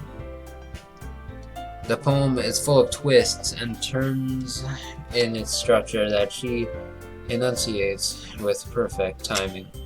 This must be a rare glimpse into the whirling fire Yuri keeps concealed inside her head. Suddenly, she's finished. Everyone is stunned. Yuri snaps back into reality and glances around her, as if she bewildered even herself. It's up to me to save the situation. I'm the first to start applauding. Everyone joins me afterward, and we give Yuri the recognition she deserves. It's not that we didn't want to applaud for her, but we were caught so off guard that we must have forgotten. As we applaud, Yuri holds the poem to her chest and rushes back into her seat. Yuri, that was really good. Thank you for sharing. Looks like Yuri is down for the count. Okay, I guess I'm next then. Sayori hops out of her chair and cheerfully walks to the podium. This one's called My Meadow. Ahaha. Sorry, I giggled. Sayori. It's a lot harder than I thought. How did you guys do it so easily? Try not to think of it like you're reciting to other people. Imagine you're reciting it to yourself, like in front of a mirror, or in your own head. It's your poem, so it'll come out the best that way. I see. Okay then.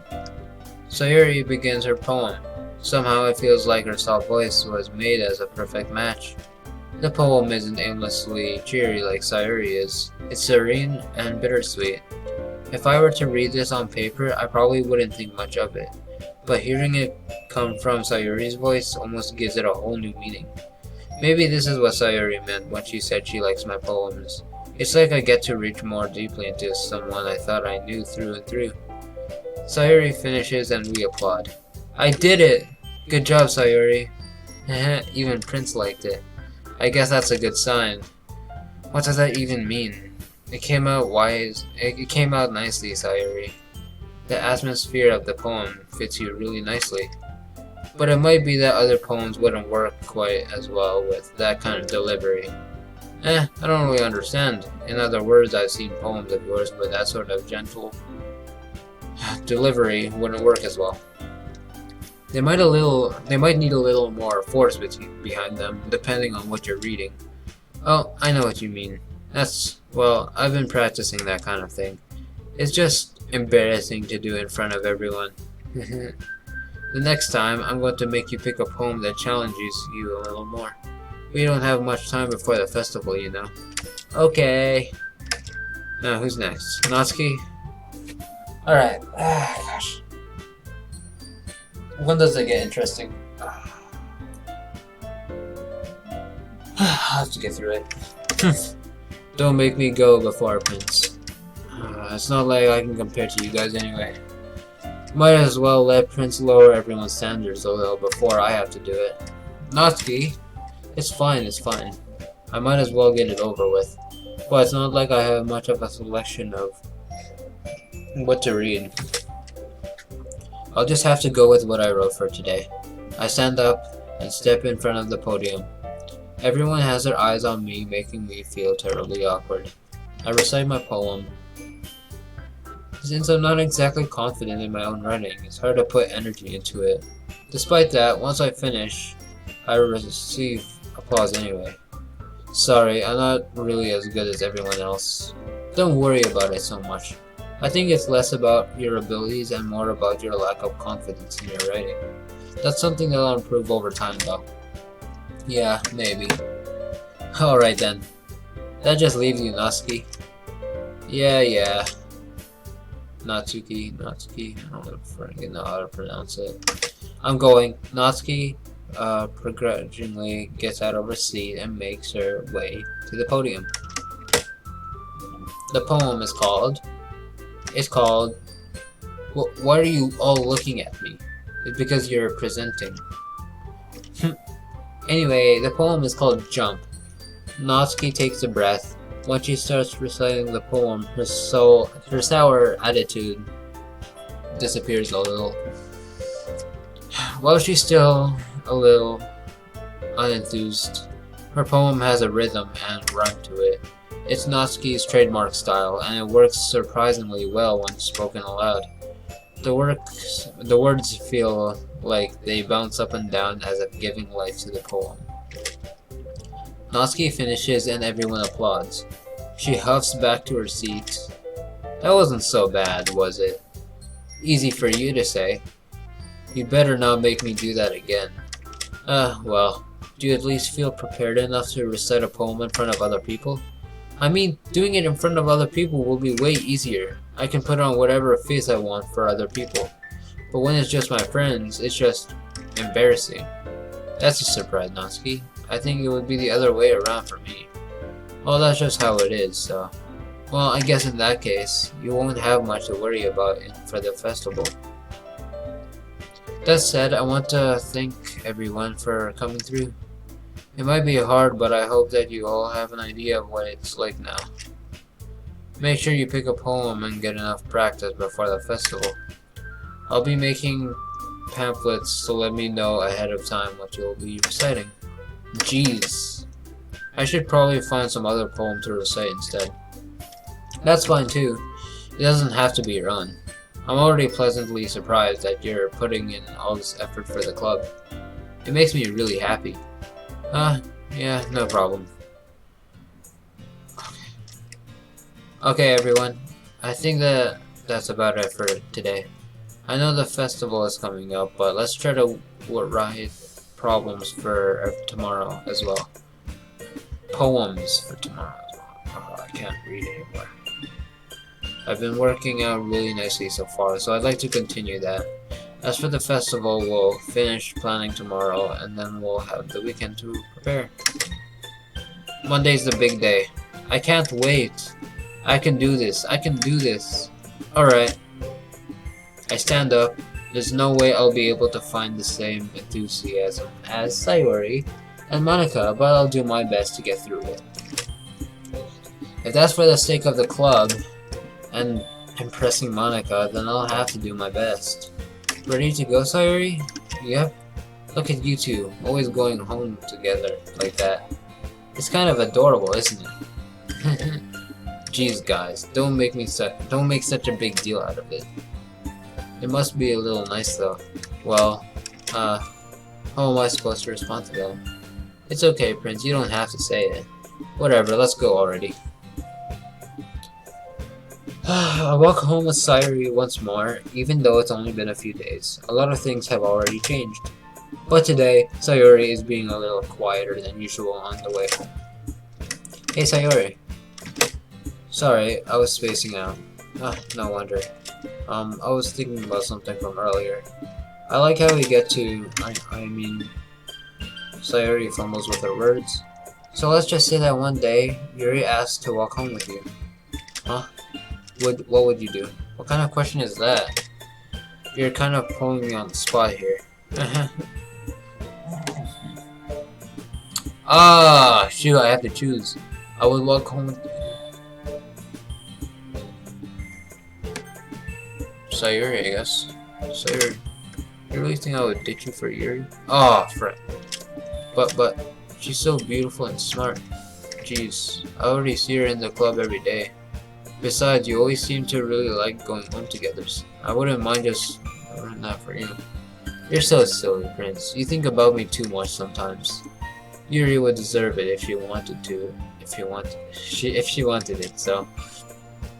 Sayori, I've already made up my mind. I really can't figure you out sometimes. Sorry. Besides, what's the point in speculating something that's never gonna happen? The conversation trails off.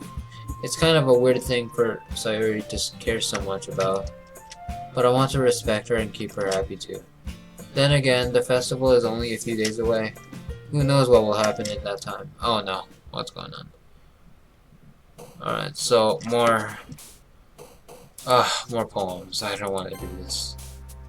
At this point, I'll just choose random words, like, I don't care. What happens, happens.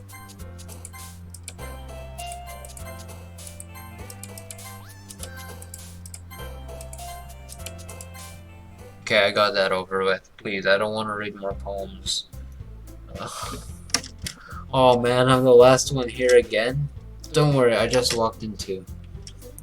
Were you practicing piano again? Yeah. You might have a lot of determination. Starting this club and now picking up piano? Well, maybe not determination, but I guess passion. But remember that the club wouldn't be here if it wasn't for all of you. And I'm super happy that you're willing to help out for the festival too.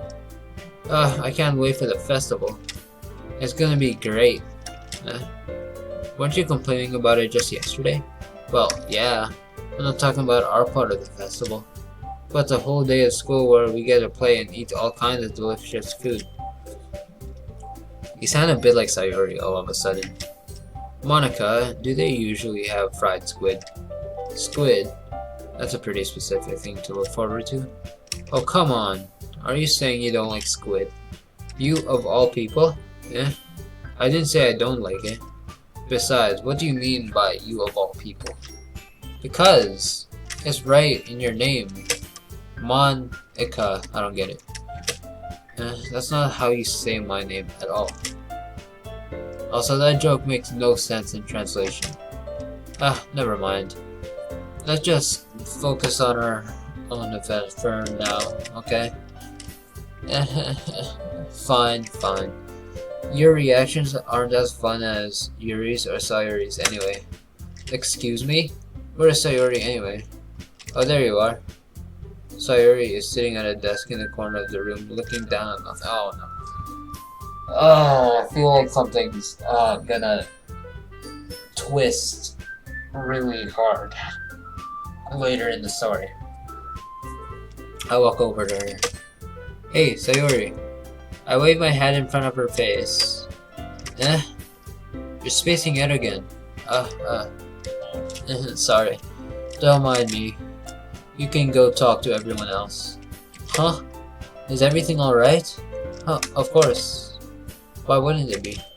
I just feel like you're a little off. Sorry for assuming things. Geez, you worry too much about me. I'm fine, see?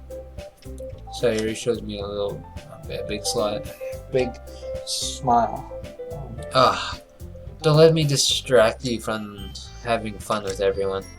Well, alright, if you say so. I worriedly glanced at Sayori before turning back toward everyone else.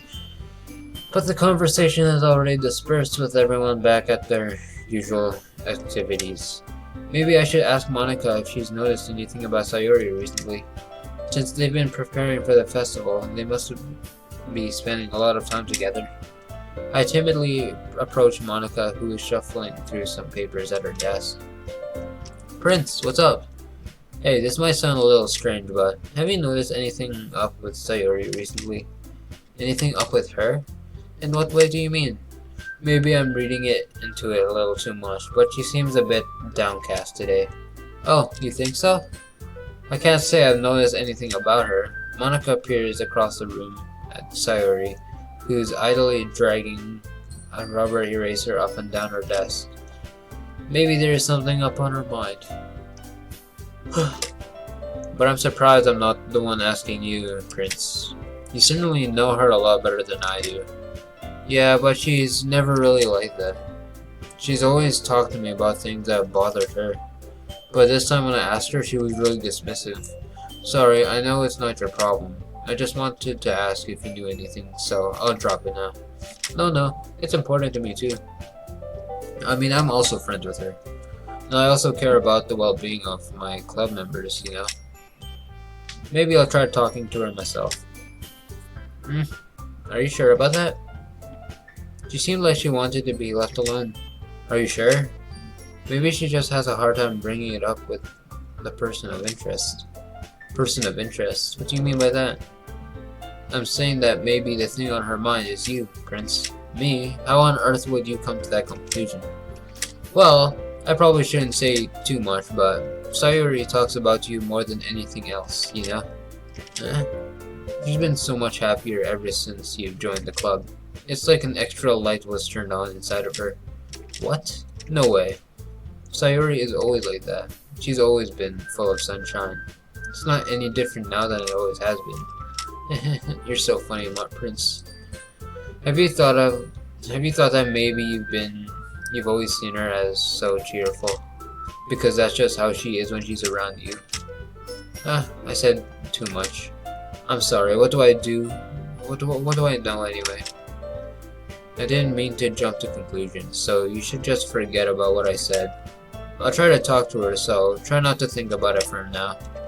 Alright. Monica smiles meaningfully.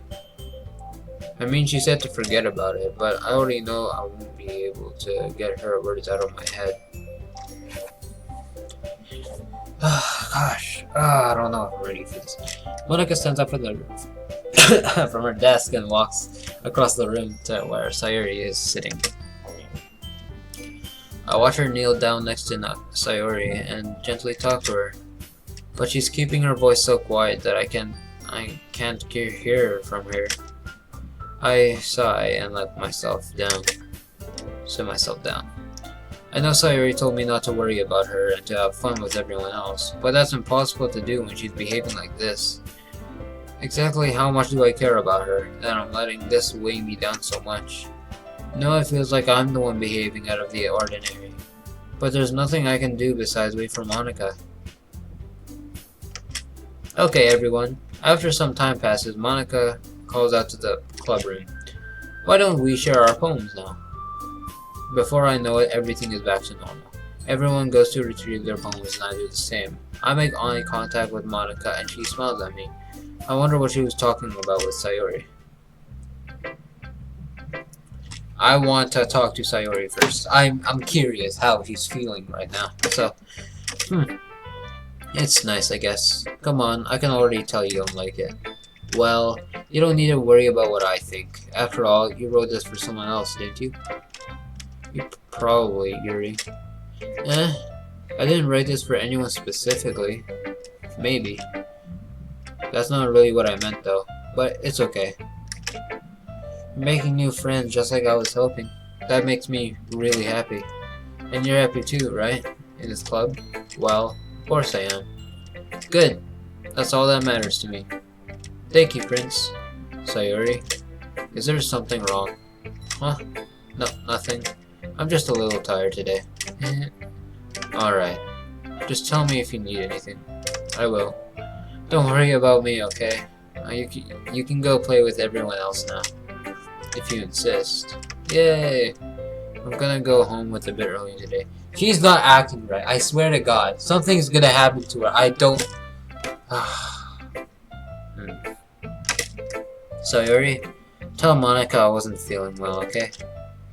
I'll see you tomorrow. No, no, please don't leave. Oh God, no. What's happening? No. Before I can say anything else, Sayori cheerfully walks out of the classroom, humming to herself. What the hell's gonna happen now? Alright, Natsuki, come on. This one's alright. Alright? Well, yeah. About as good as yesterday's anyway. I see what you're going for, but it's just not really my style.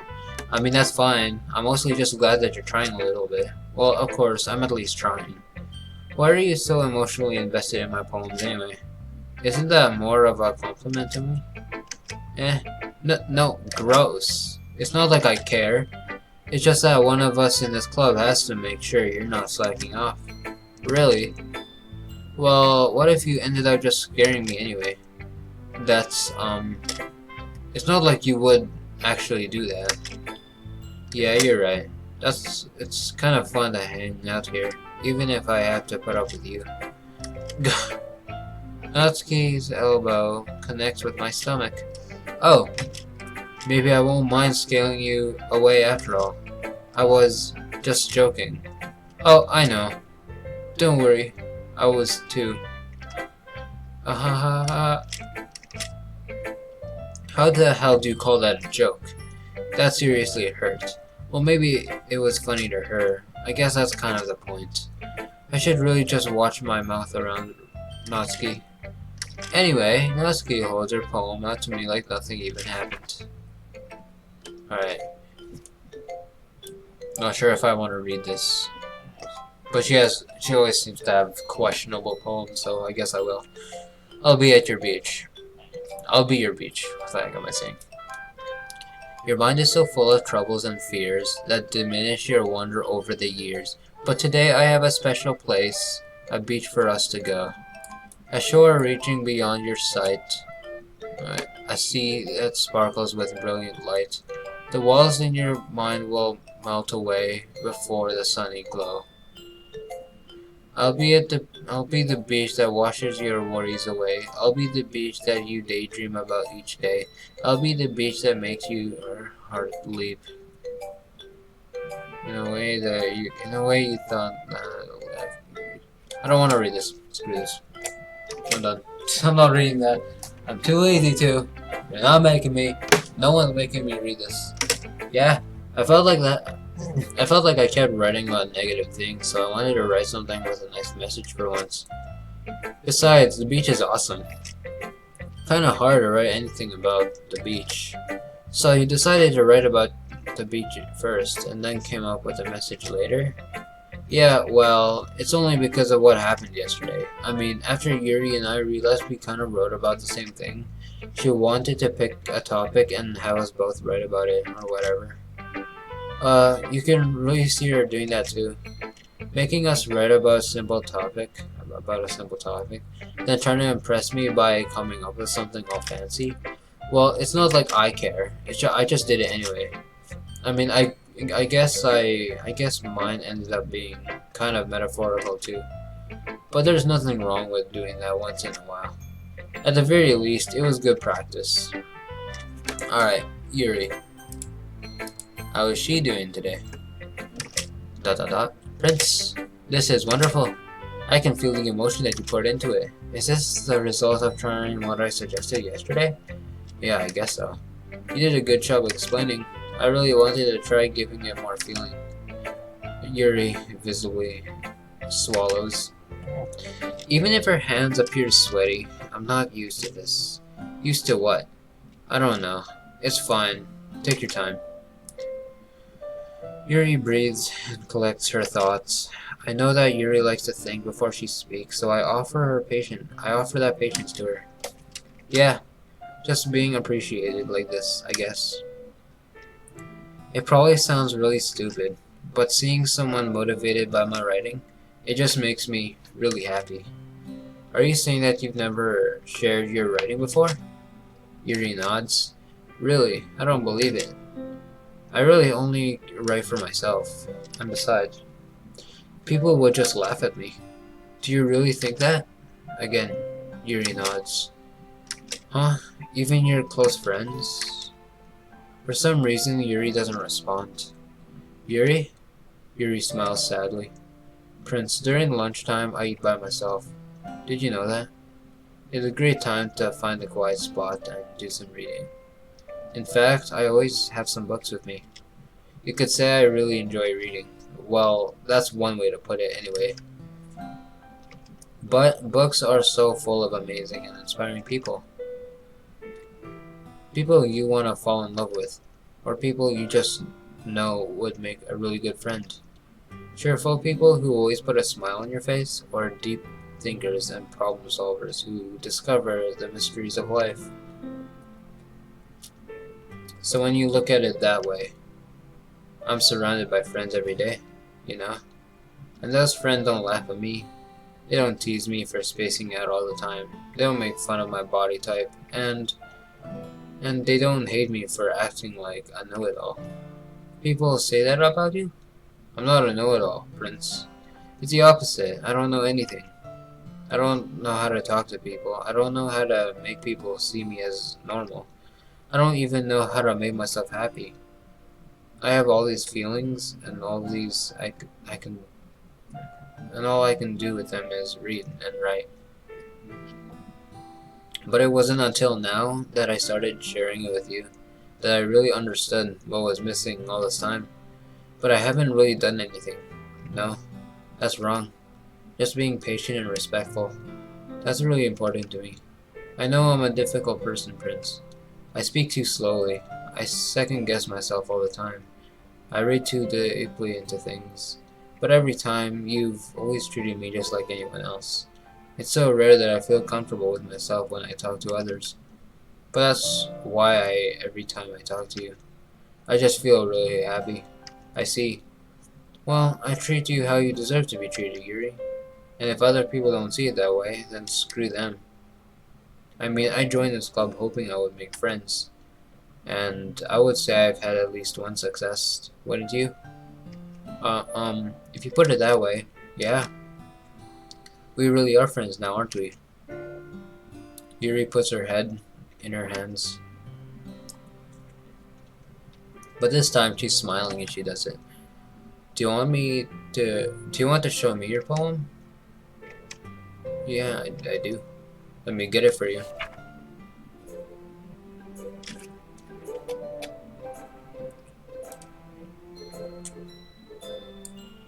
Oh, well, I was about to. Oh my gosh, whoops. No, that's okay. Whatever. I was gonna read that since it wasn't too long, but whatever. I'm aware that the beach is kind of an insane thing to read about, but I did my best to make a metaphorical approach to it. Yeah, Natsuki already told me about it. She did. She didn't say anything weird, did she? She just wanted us to write about the same topic again. I suppose to better compare the differences in our writing styles or thought processes. Anyway, it was her idea. Knowing her, it's no surprise that she'd want to do something like that. She probably just wants to show off. It's not like I have a particular interest in her writing style. I just went with her request. But, well, I suppose it's not so bad to write about something simple on occasion. It can be refreshing, you know. It's a good thing for me to calm once in a while.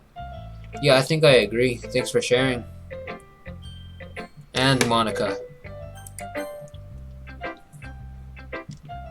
Hi, Prince. Have you thought about what you want to submit to perform at the festival? Well, being in this club is one thing, but performing in front of a bunch of people, I'll have to give it some more thought. Okay, no pressure. But whatever you do, it'll turn out great. It would also make me happy to see. Anyway, let's take a look at today's poem. Sure. I let Monica take the poem I'm holding in my hands. Great job, Prince. I was going ooh in my head while reading it. It's really metaphorical. I'm not sure why, but I didn't expect you to go for something so deep. I guess I underestimated you. It's easiest for me to keep everyone's expectations low. That way, it always counts when I put in some effort.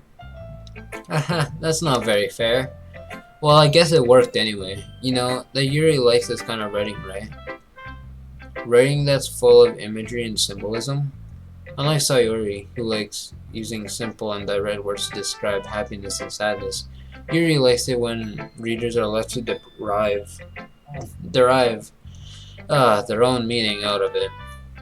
It's very challenging to write like that effectively, both allowing people to get something out of it just by feel, or letting them deeply analyze all of the nuances. It could take years of practice, which I'm assuming Yuri has at this point. I never really asked though. I'm sure I'm nowhere near her level yet. Don't worry so much about that. You do your own thing. Just keep exploring and learn by trying new things. Anyway, I'll share my poem with you now, alright? Alright. Alright, ooh, okay. A little short. I think I can do this. Oh, short. Nope, hell no, screw that. I'm good. I'm not spending any more time on this, okay? You know, I feel like learning and looking for answers are the sorts of things that give life meaning. Not to get too philosophical or anything. Nope, frick. Whoops. Okay, I see. Don't worry about that. I never really put much thought into it. In a way, it's almost paradoxical. Because if we had all the answers, wouldn't the world start to lose its meaning? You know, there's one thing I noticed. It seems like everyone in the club prefers writing about things that are more sad than happy. Are you surprised? I mean, if everything was okay, we wouldn't really have anything to write about, would we? Humans aren't two-dimensional creatures. I think you know that better than anyone. You mean one-dimensional? Yeah, that. Anyway, here's Monica's writing tip of the day. Are you ever too shy to share your writing because you're afraid it's not that good? It can be really disheartening to get a lukewarm response to something you put so much into. But if you find other people who enjoy writing, then sharing becomes a lot easier. Because instead of just telling you that your writing is good or okay or bad, they'll want to focus more on everything that went into it and the things you can work on. It's so much more encouraging that way, and it will make you want to continue improving. It's almost like having your own little literature club, don't you think? That's my advice for today. Thanks for listening. Okay, you three. We're all done sharing poems, right? Why don't we start figuring out... Hold on a second. Is it just me, or did you say something strange just now? Something did sound a bit unusual. That's right. You deviated from your usual catchphrase when addressing the club. Catchphrase? I don't have a catchphrase. Jeez. Why is the mood so weird today? Look, even Yuri isn't immune to it. Stagnating air is common.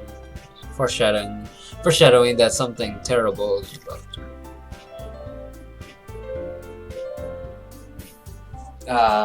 Frick. Knowing something's definitely gonna happen for sure.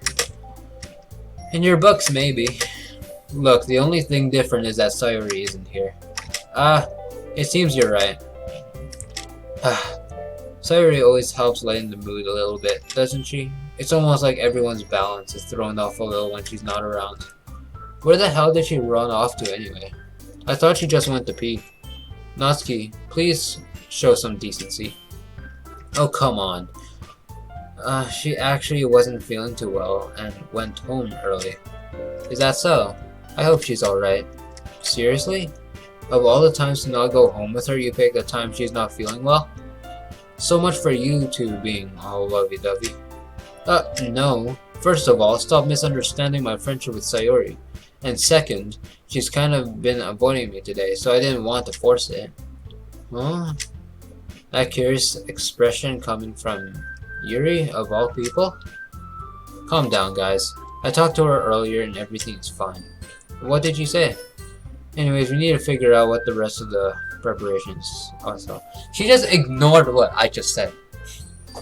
She ignored my question. Something is definitely going on. Ah, jeez. Let's decide what everyone will be doing this weekend. I already know what I'm doing. That's right. Natsuki will be making cupcakes, but we might need a lot of them, and different flavors. Can you handle that all by yourself, Natsuki? Challenge accepted. And as for myself, I'm going to be printing and assembling all the poetry pamphlets. Sayori will be helping me design them. And as for Yuri, you can, guys, can you help me come up with something for Yuri? I'm useless. No, that's not it at all. You're the most talented person here, you know. Now, oh wow, Natsuki's mad. She's big mad. Now Natsuki is pouting too. Jeez, even I can tell now. I guess I never gave Sayori enough credit, but I can tell things are even harder on you when she's not around. That may be the case, but if I can't also be a leader on my own, then I won't grow as a person. So Yuri, you have beautiful handwriting, you know. So you should make some banners and decorations to help set the atmosphere. About that. I love atmosphere. Yuri's expression suddenly changes as she stares at her desk in focus and starts nodding to herself. Your mind is already racing, I see. That's great. It'll be a wonderful help, Yuri. But anyways, that just leaves you, Prince. The one who is truly useless. Don't say that. In fact, both Natsuki and Yuri have some pretty heavy tasks to handle. It would probably go a long way to give one of them a hand. You could always help me out as well. I would be really appreciative of that. Is Monica suggesting I spend the weekend with one of my club members? How on earth are they gonna respond to a suggestion like that? I suppose I wouldn't mind a bit of help. Well, even if you don't know how to bake, there's always some dirty work I could give you. It's not like Monica's going to give me a choice, and you shouldn't be sitting on your butt anyway. Natsuki tries to mumble a bunch of excuses like that. If I recall, Natsuki, you mentioned that you would like to handle the baking on your own. Prince may not like to be around you if you only make him out to be a nuisance.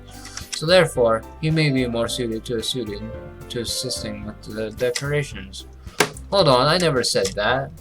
How hard could it be to make a few decorations anyway?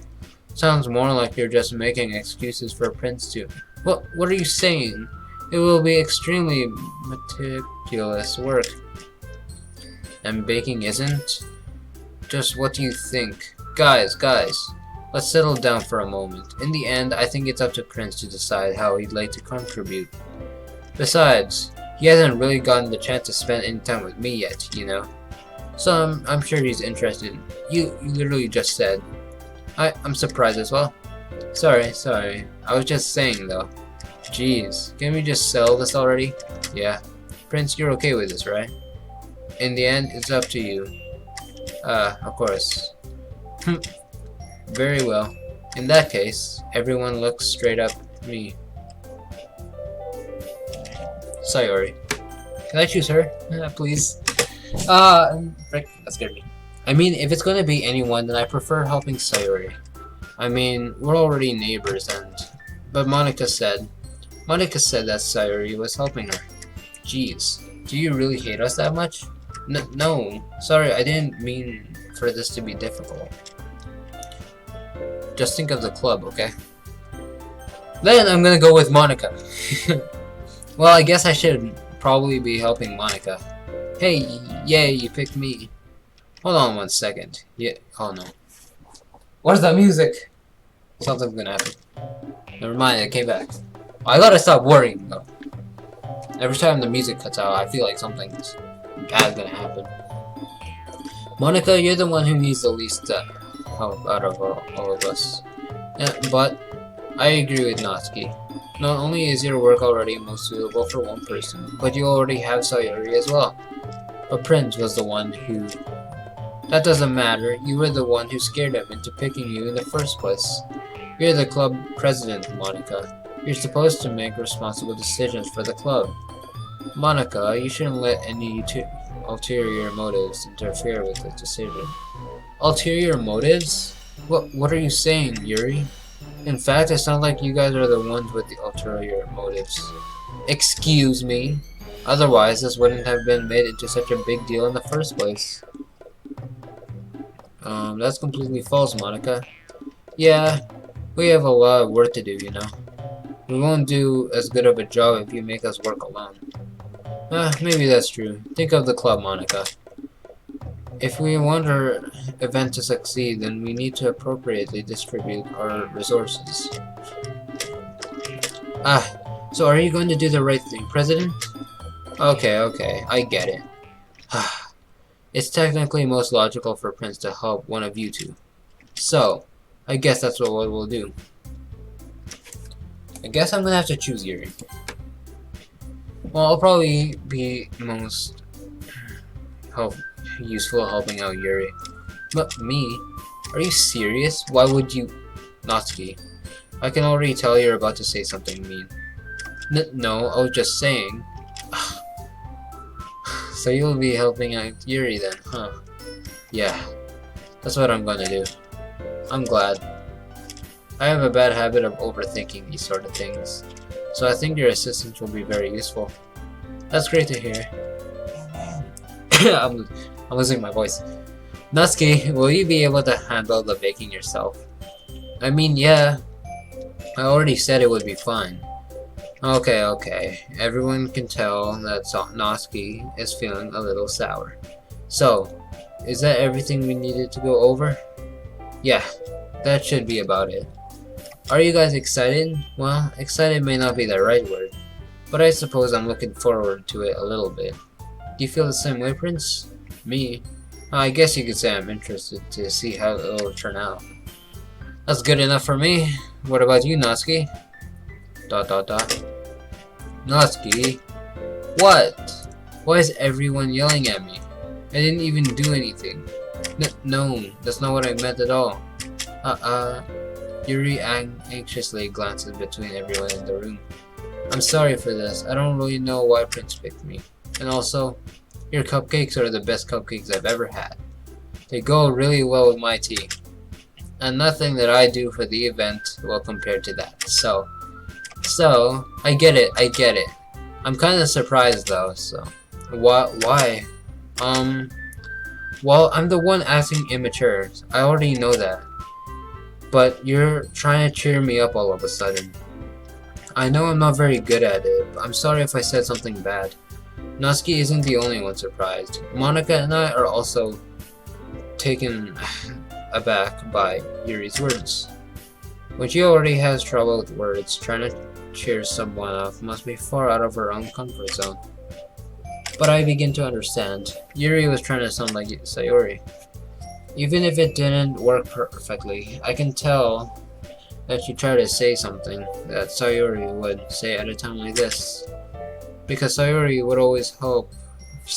always helps everyone smile and feel good about themselves. No, I kinda appreciated it. I'm sorry for making a big deal out of nothing. But I'm going to say this. Question mark?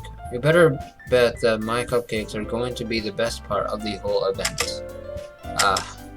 I believe you. Yeah, I hope to see everyone do their best.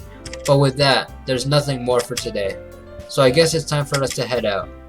Alright, let's get out of here then. Everyone packs up their things. I start to follow Monica and Natsuki out of the door as they chat between each other. I turn around. Sorry. I realize that I don't have any way of contacting you this weekend. Oh, you're right. I can't believe that slipped my mind. Should I give you my phone number? I think that would be the best way, yes. Alright then. Yuri and I exchange phone numbers. Okay, then I'll be stepping by your house on Sunday. My house? Is that a problem? No, not at all. I just thought that I would be the one going to your house since I'm the one helping you. I suppose that makes sense. But if you don't mind, I think I would prefer one at your house. Alright, in that case, it won't be a problem. I decided not to press Yuri for a reason. It's not like it should matter much either way, so I'll just need to make sure my room is clean. I hope I managed to make myself useful in some way. I'm not nearly as creative as you are. Don't underestimate yourself, Prince. I think that will make a very productive team. Even if you only choose me because you felt bad or something. Wait, you don't actually think that, do you? I don't know. It's difficult to come up with any other reason you may have chosen me. You're forgetting the one reason with the most common sense. I chose to help you because that's what I want to do. But... Yuri thinks to herself with an extremely tense expression. Yuri, you're overthinking this. You wanted me to point out when you're overthinking, right?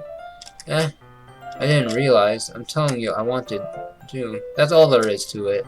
Do you believe me? Yuri thinks really hard again. She looks straight into my eyes for a long while. I believe you. As if it took my tremendous effort, Yuri finally says something and relaxes her expression. And I'm really looking forward to Sunday. Yeah, I am too. After that exchange, I make my way out the door and Yuri follows. I can't believe this. Yuri is going to be coming to my house on Sunday. Even though I would have preferred to do this with Sayori, my anxiety starts shoots through the roof. I guess I've gotten pretty used to handling her at this point. But who knows what might end up happening when we're outside of school. She even told me she was looking forward to it. I shake my head. Why do I feel nervous that Sayori finds out about this? It's not like we feel that way about each other. Oh no. Oh no. Oh no. Oh frick. Oh god, dude. I don't know if I want to see what happens at the end. Besides, like Monica said, this is about the club. I have nothing to worry about. If I just go with it, then I'll have a good time.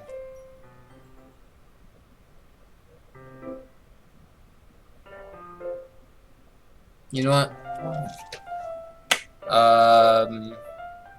This is part 1. I'm losing my voice, pretty much, just from talking so much, reading. Yeah. Part 2 comes out soon. So, I'll save this. Empty slot. Good.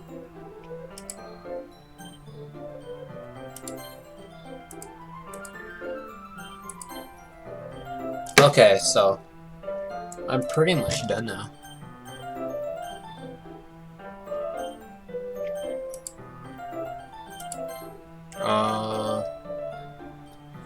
I guess my job here is done. If you guys enjoyed this video, make sure to subscribe.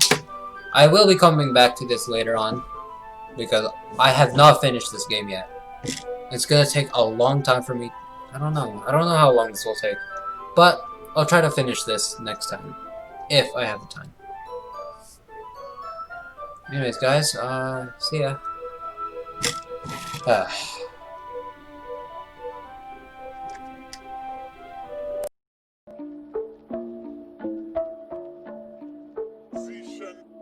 Fuck loans. 50k out to a nigga rolling as a brittle figure. Wonder why you tryna throw stones. I know many fabricated on it.